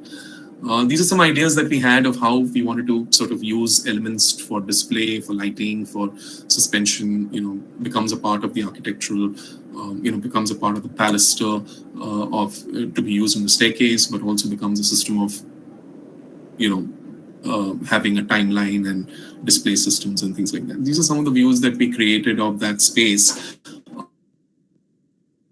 Just to give you an idea of that, we were trying to use every possible surface to create an experience. When you're creating an experience, you're creating an immersive experience. So we tend to kind of use every surface or every dimension possible within the space, because very often, and it's invariably the case that, very often that the space that is given to us is often scarce and very less compared to the amount of information and narration that you want to do within that space. So these are some, with maps in the ceiling and spaces to be created around, and how we intend to sort of populate these spaces for people around as such. So these are some of the ideas. This is the on the community's wall, which we want to create, and shows the Kohli community of Bombay.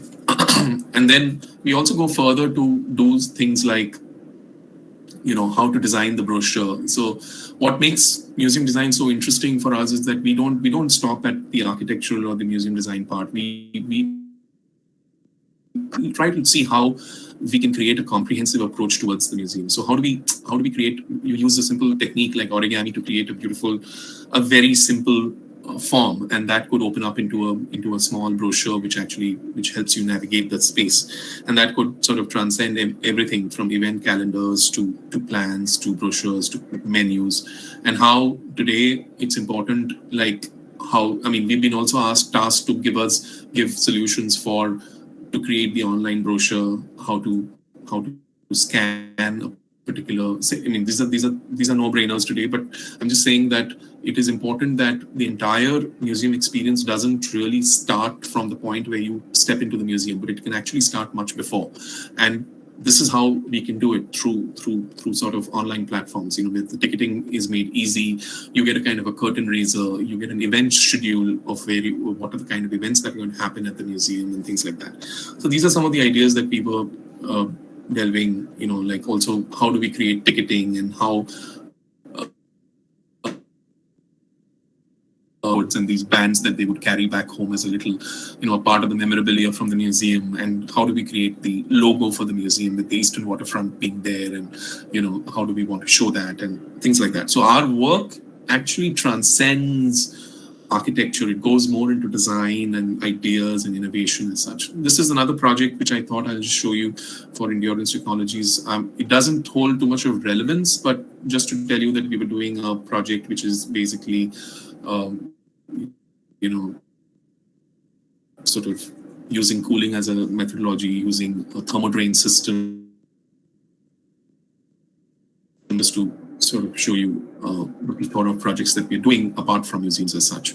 So yeah, so these are some of the sketches. Some of the single family houses, again, not relevant here for museum listing, but I just wanted to show you that sketches are a very important part of our process diagram, and we generally try to sort of, I generally ask all my employees and students who work out here to kind of follow that methodology of using sketches as a medium of expressing yourself, and some of them do.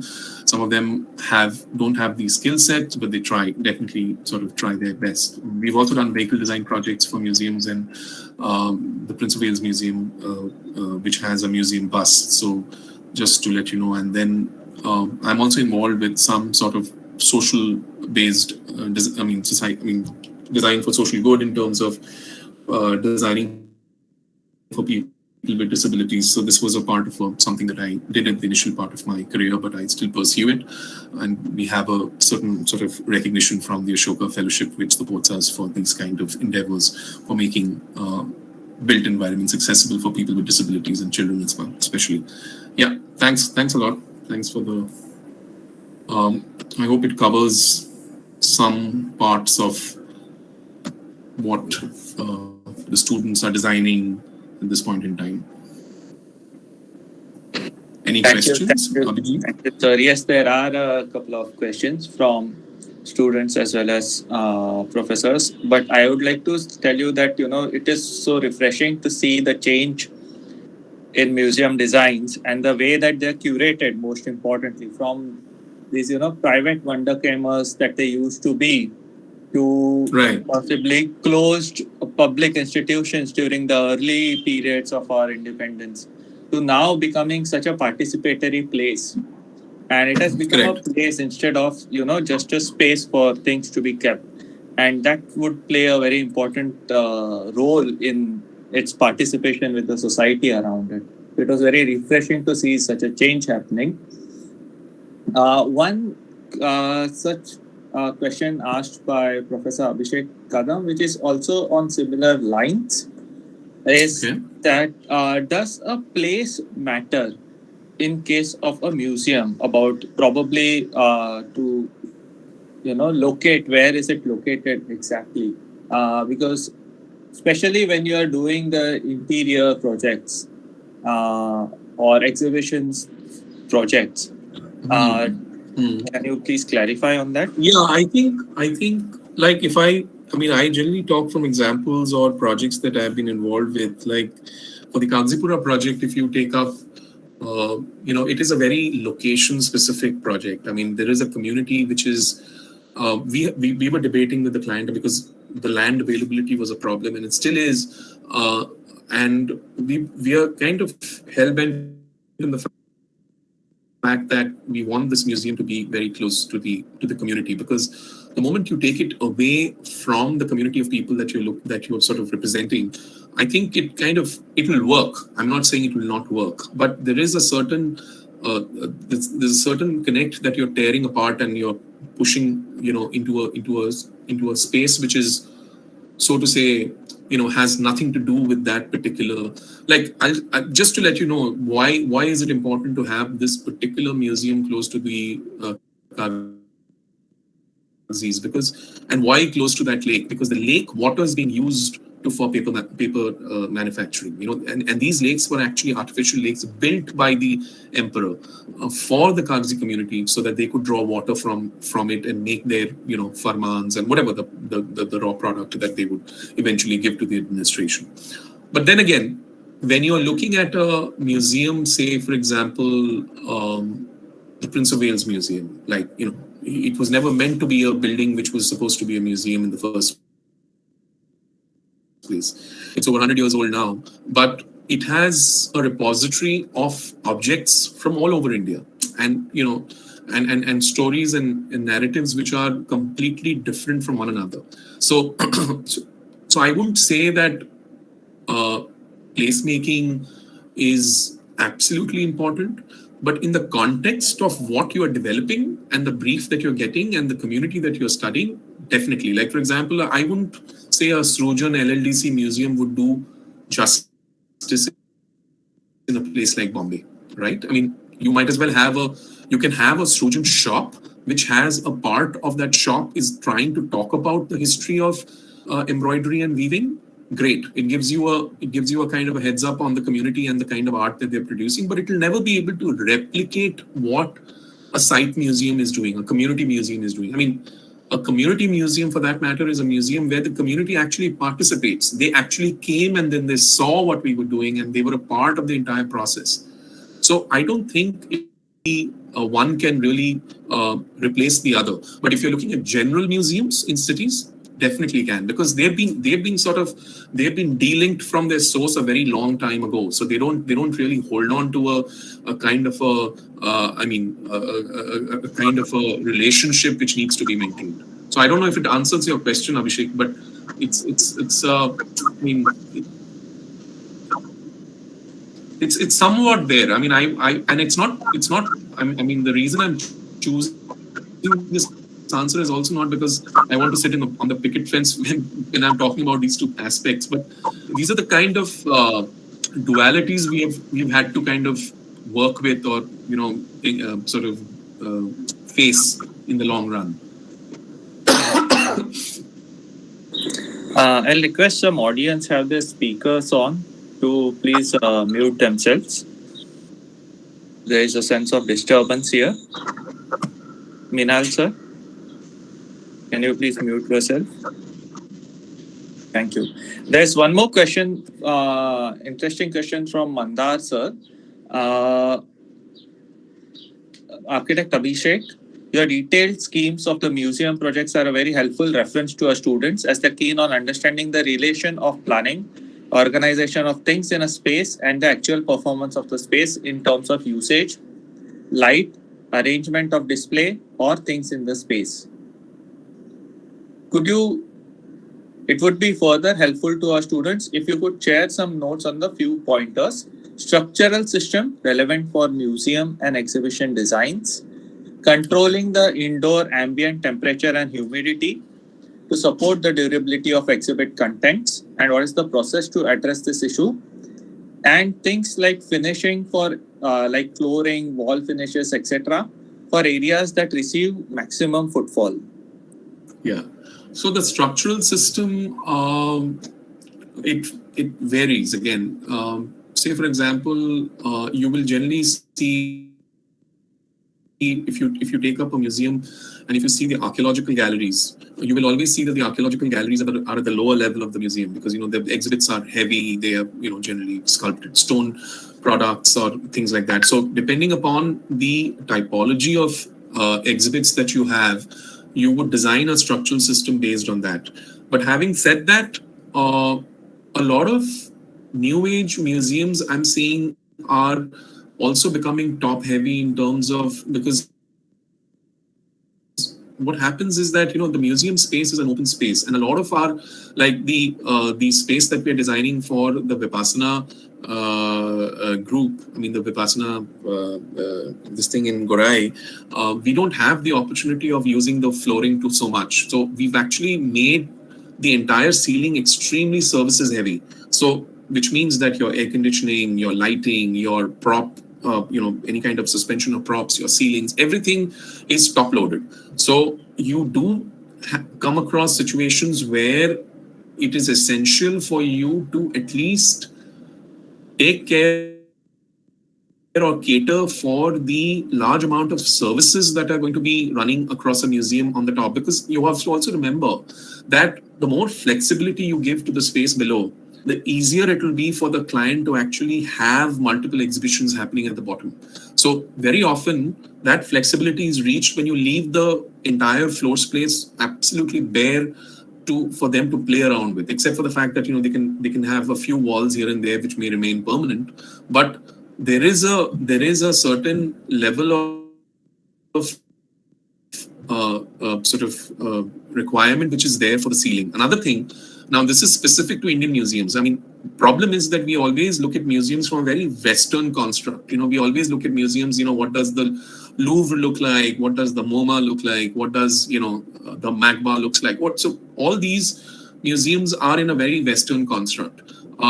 Indian art and Indian collections are very different. I'll give you an example. Like when we first did a miniature painting gallery for the museum in Prince of Wales in Bombay, we actually designed a kind of a unit for display, which was like a kind of an inclined unit with a miniature painting inside and a light which came on top, which was probably one of the first times when LED linear lighting devices with controlled amount of sort of lux levels were being subjected onto paintings as such.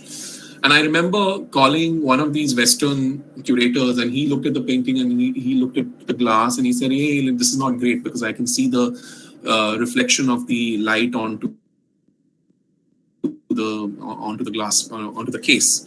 But I said that, when I looked closely, I realized that being a Westerner, he looked at paintings from a distance. He never looked at a miniature painting at the distance where you have to look at it. So you have to look at a miniature painting up close. Then only are you really appreciating a miniature painting. And when I asked him to do that, there was no reflection.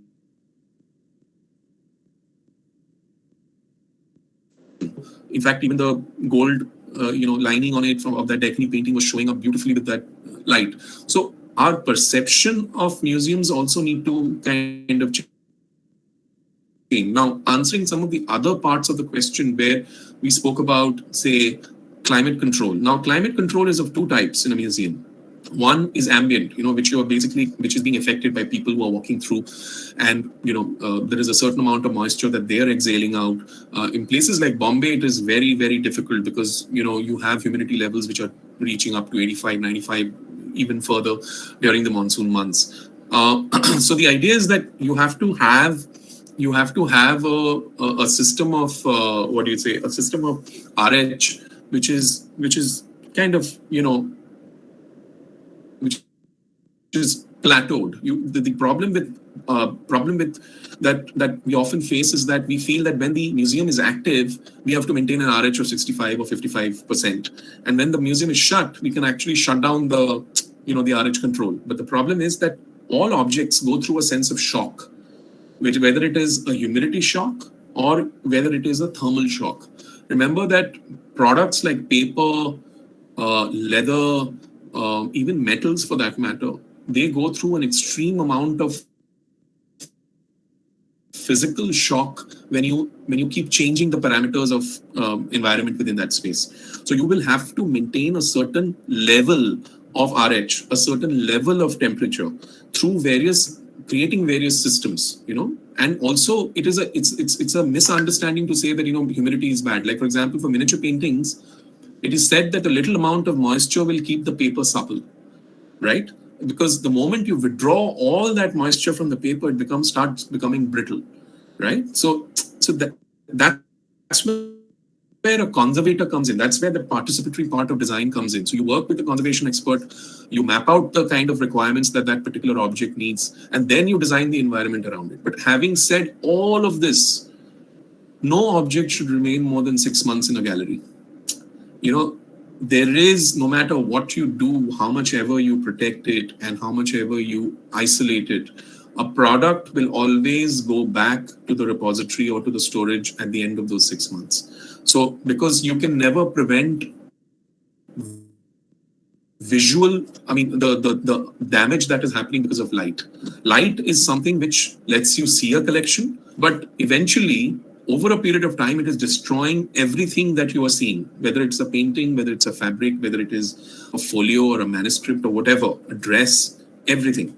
So light is another part that needs to be controlled. Obviously, nowadays, lighting has become extremely complex and very beautifully it can be controlled. Lighting design is a fantastic subject. Lighting design in museum design is an even more interesting subject. So you can control CRIs, which is your color rendering index. You can change your color temperatures. You can change the intensity of light to the lux levels. A lot of other things. The R value, which is there, which can be factored in to see how different objects behave on different types of light. So I hope that answers your question, Mandar. Yeah, largely. For the structure, actually, because the students generally are not aware, because there is a certain typology of structural systems that we generally adhere to. So, for example, do not go for slabs which will generally have beams. Try to have slabs which are beamless. Try to at least keep your sizes of the structural elements as minimum as possible. So they get to know that there are these kind of questions that one has to deal with. Correct. The wiring will probably go through the walls, or if it has to go through the flooring, or if you are going to create some kind of a different conduit, because you'll have exhibit designs which is of different nature. Correct. I think the Egyptian, the Pharaoh presentation when it was, I think you were the people who had done the exhibit design, if I'm not wrong. No. When the mummy was kept. The curator's gallery, I think it was a curator's gallery.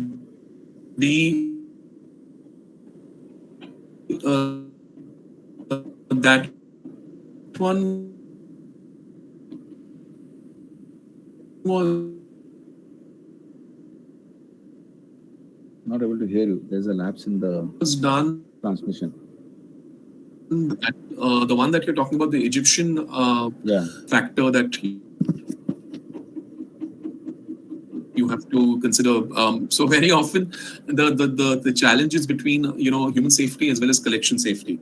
So say for example, if you have a manuscript gallery or a museum where there's a lot of paper products, you actually cannot have a sprinkler based system, because the moment if that sprinkler really fires out accidentally, all that water will destroy your collection, right? So there are dry based systems. Like generally we prefer a kind of a dry ice based system or a, like those kind of canisters.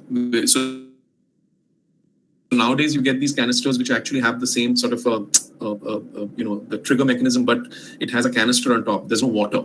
So those are the systems which are used. Fire is a very, very important factor to consider, and also security, because things as museums, wherever you'll have a museum, there'll always be a theft.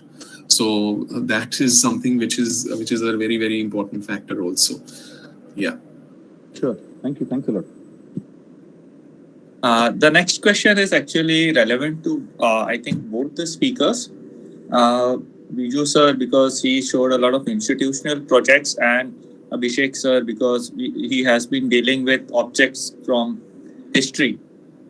So the question is, can you please tell us about the approach of conceiving idea of a public structure around or in front of a strong landmark of historic importance, and what would be your response to it? Who wants to go first? I don't know. I'll probably take some time to really Can we have absorb that. Yeah. Sorry, I missed. Biju, Sorry, hi I Biju. missed it. Yeah, hi. Yeah, Abhishek, wonderful work. Thanks so much, Biju. How are you doing? Good. All well. Great. So, the question about a public structure around and in front of a strong landmark of historical importance. I mean, we haven't got a project, so I don't know how I will, respond to that. Because some of these things, during my presentation, I was constantly kind of talking about this sort of looking at projects more from a process-driven approach, where we don't really go or get into a project with preconceived notions of what that project should be. So I won't be able to kind of answer, very specifically about how we will respond to a project typology like that. But all I would say is that, see, architecture for us is, and no matter for everybody, I guess, architecture is both space and time. So you can't freeze time in architecture, and hence when we look at architecture, we look at it. Of course, we are intervening today with a very strong understanding of what the history is, but we are very clear that we want to build for the future. In the sense that we don't want to recreate history, and that I don't think is the purpose of architecture is, because it is. It is irrelevant if it is not related to time and space. So everything belongs to a time. Everything belongs, and that space gets its meaning with the time within which it is engaged in, and so. So our approach would be to kind of look at a project from that perspective, and whatever that kind of evolves into is what probably the result will be. So we look at everything from that standpoint, and it would not be different even if we have a strong historical context. Of course, you try and make references, you try and relate to it. The same way I talked about the Madurai campus. Where we are also conscious of the fact that a lot of these layers were also about dividing, creating divisions within the society. There's a strong caste, etc. So what for us is about, when we put in today's times, it is about, reinterpreting a lot of those layers. But we are, we're greatly inspired by those learnings and those formal structures of those spatial creations, and a lot of them are climatic as well. So our response would be something with that, keeping that in mind, and whether it's public buildings or not a public building. So that's all I would say. Yeah, I think for us, I think the biggest change, or rather, if you were to sort of, we've often worked with inside extremely. So to say, if you look at heritage spaces, like if you take a fort like Mehrangarh, or you take the Prince of Wales Museum, which is, a Grade 1 heritage building, so many of our projects have been within spaces which have a very strong bearing in what they are and how they're being perceived as buildings or points in history. I think what we've tried to do is to not really sort of meddle around with that image or that definition as such, but to sort of kind of build on it with newer ideas, innovation, and technology, which comes in through the kind of spaces that we've developed. Or so what I'm trying to gain at is the fact that it's not necessary that the idea of putting something new or modern would always translate into a design element. It could also be an innovative way of thinking, an innovative, like a lot of the spaces, a lot of the museums that we worked on, we were the first people to actually introduce the idea that this space has to respond to children, and that is the new age. That is the way things have to move, and maybe we speak to them and say that things have to go electronic. There are parts of it which will still remain in the age-old system of format of, say, viewing museums, but you would still have something like an access to a museum made easier, especially in post-COVID times. So there is, in the face of something which is still 150 years old, or a fort which is 500 years old, and a piece of architecture and a piece of space which we don't want to kind of really sort of challenge or work against. We are more than happy to actually come up with ideas which are in sync, subtle, and from a design perspective, very, very minimalist in approach. I mean, that's something that we really believe in. We don't want to make a statement just because we have to make a statement. And from a sustainability perspective, I think sustainability, we are often, like most of the museum projects that we work with the clients, they've always come back to us and said that, can you think of ideas by which we can create a return of investment? And I think sustainability, apart from the building, apart from climatically looking at buildings and all of that, which we are always so well versed with, the idea is that how do you survive as an organization? How do you make sure that you're generating programs which are leading people to come back to your space? Till today, museums were this one-off visit, right? And if you change the definition of a museum today, you're going to visit a museum more than once or twice a month, because if there are events happening, if there are things happening there which are of interest to you, and it's extremely varied for a large plethora of people in the city, in the urban sphere, then you are actually making it successful for the museum to survive, because there is footfall, ticket sales, so many other things, event-related ROI that comes in. So that's what I have to say about probably the way I can probably answer this question. Yes, sir. Thank you very much. Now, I think we can take one last question. Returning to this idea that Abhishek sir also talked about sustainability. This question is primarily for Biju sir. How do we simplify the passive sustainable approaches in our early design phase or process? And also, how do we identify which strategies would work best for that particular climate as well as program?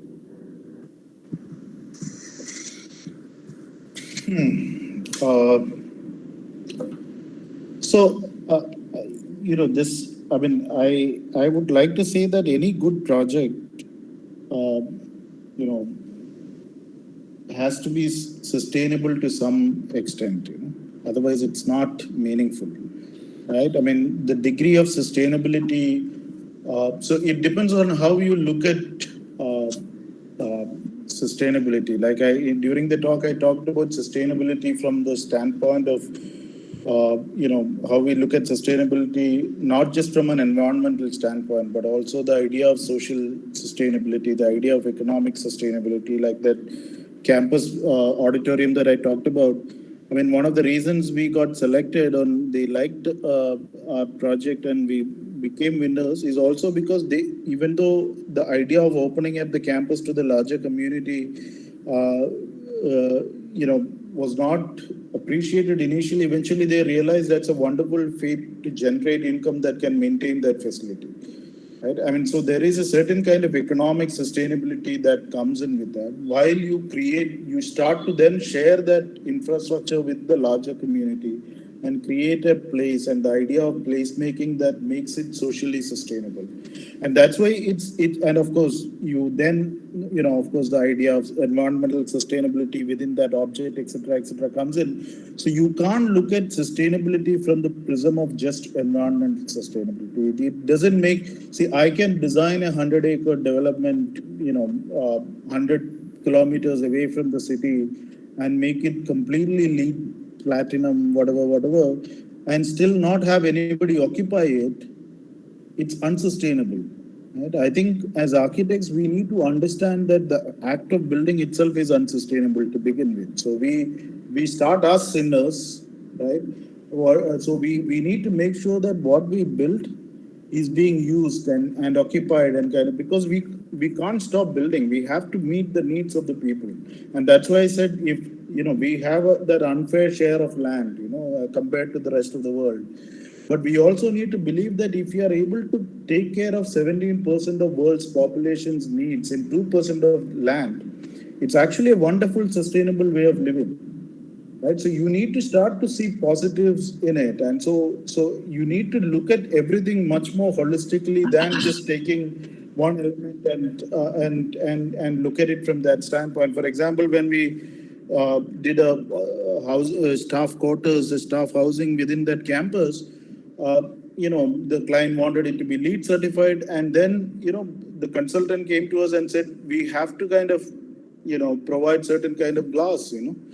And while I said it is not an air conditioned building, it is kept open all the time, but the understanding is that it will be air conditioned, and hence our rules and regulations, etc., is determined based on that. So we have to look beyond this idea of measuring everything. A lot of what we do, as from a sustainability standpoint, comes from the fact that it is immeasurable. And I think one needs to look at it from that standpoint. Our cities are wonderful, sustainable engines because you find your mate living in the slum below your building.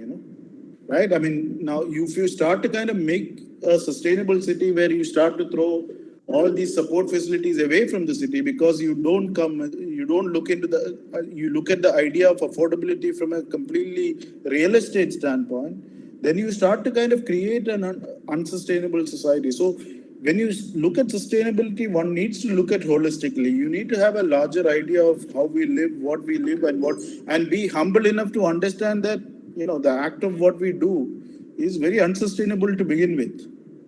Right, so you should be courageous enough to tell a client if something doesn't need to be built and still solve the problem. You should be able to say that, and for me, that is how one needs to look at sustainability, or look at that building to make it meaningful so that it can be used and reused at different levels.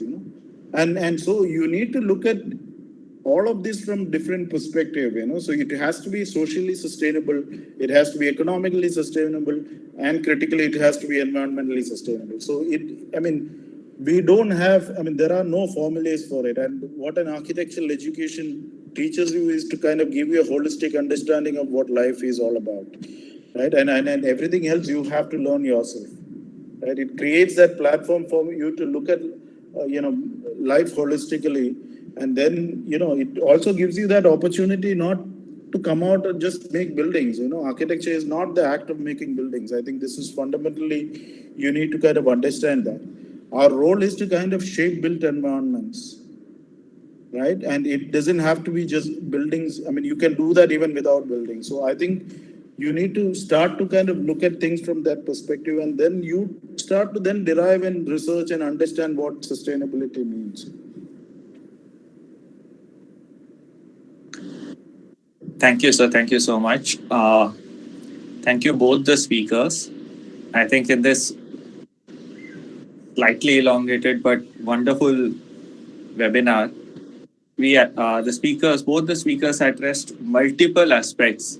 Most importantly, like humility, simplicity, common sense, and community living as aspects which make our institutions and in turn, these institutions make us. This would greatly, I believe, benefit the students in forming their own projects and processes that they follow for design. Thank you to both the speakers. I would now like to welcome Jinisha ma'am to kindly deliver the thank you note. Uh, Thank you, Abhijit sir. And on behalf of the entire team at VS College of Architecture, I would like to express my gratitude to Architect Biju and Architect Abhishek for taking the time out and sharing their valuable insights about their design experience from the macro planning scale to all the finer nuances that make up the experience of a space. I'm pretty certain that the students will definitely carry all of these learnings forward into their studio, and we look forward to engaging with the students on these topics further. I'd also like to thank the management and the trustees of the Vivekanand Education Society, our principal, Professor Anand Achari sir, and the entire supporting team that helped put this webinar together, Abhijit sir, Ajit sir, Pulkit sir, Vikrant sir, and the entire IT team. And finally, I'd like to thank the faculty, the staff, and all of the students who very actively participated and made this webinar a great success. Thank you, everyone, and we definitely look forward to engaging with the speakers further as well. So, thank you so much. Thank you. You guys. Thank you so much. Thank you, everyone. Thank you.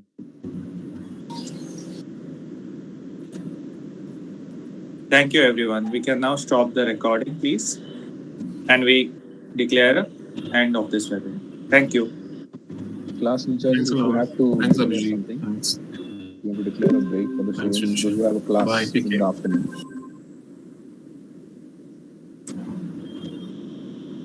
All right, students, you all are free to leave. Okay, thank you. Thank you, sir. Thank you, ma'am. Thank you, sir. Thank you, ma'am. Thank you, sir. Thank you, sir. Thank you, ma'am. Have a good day.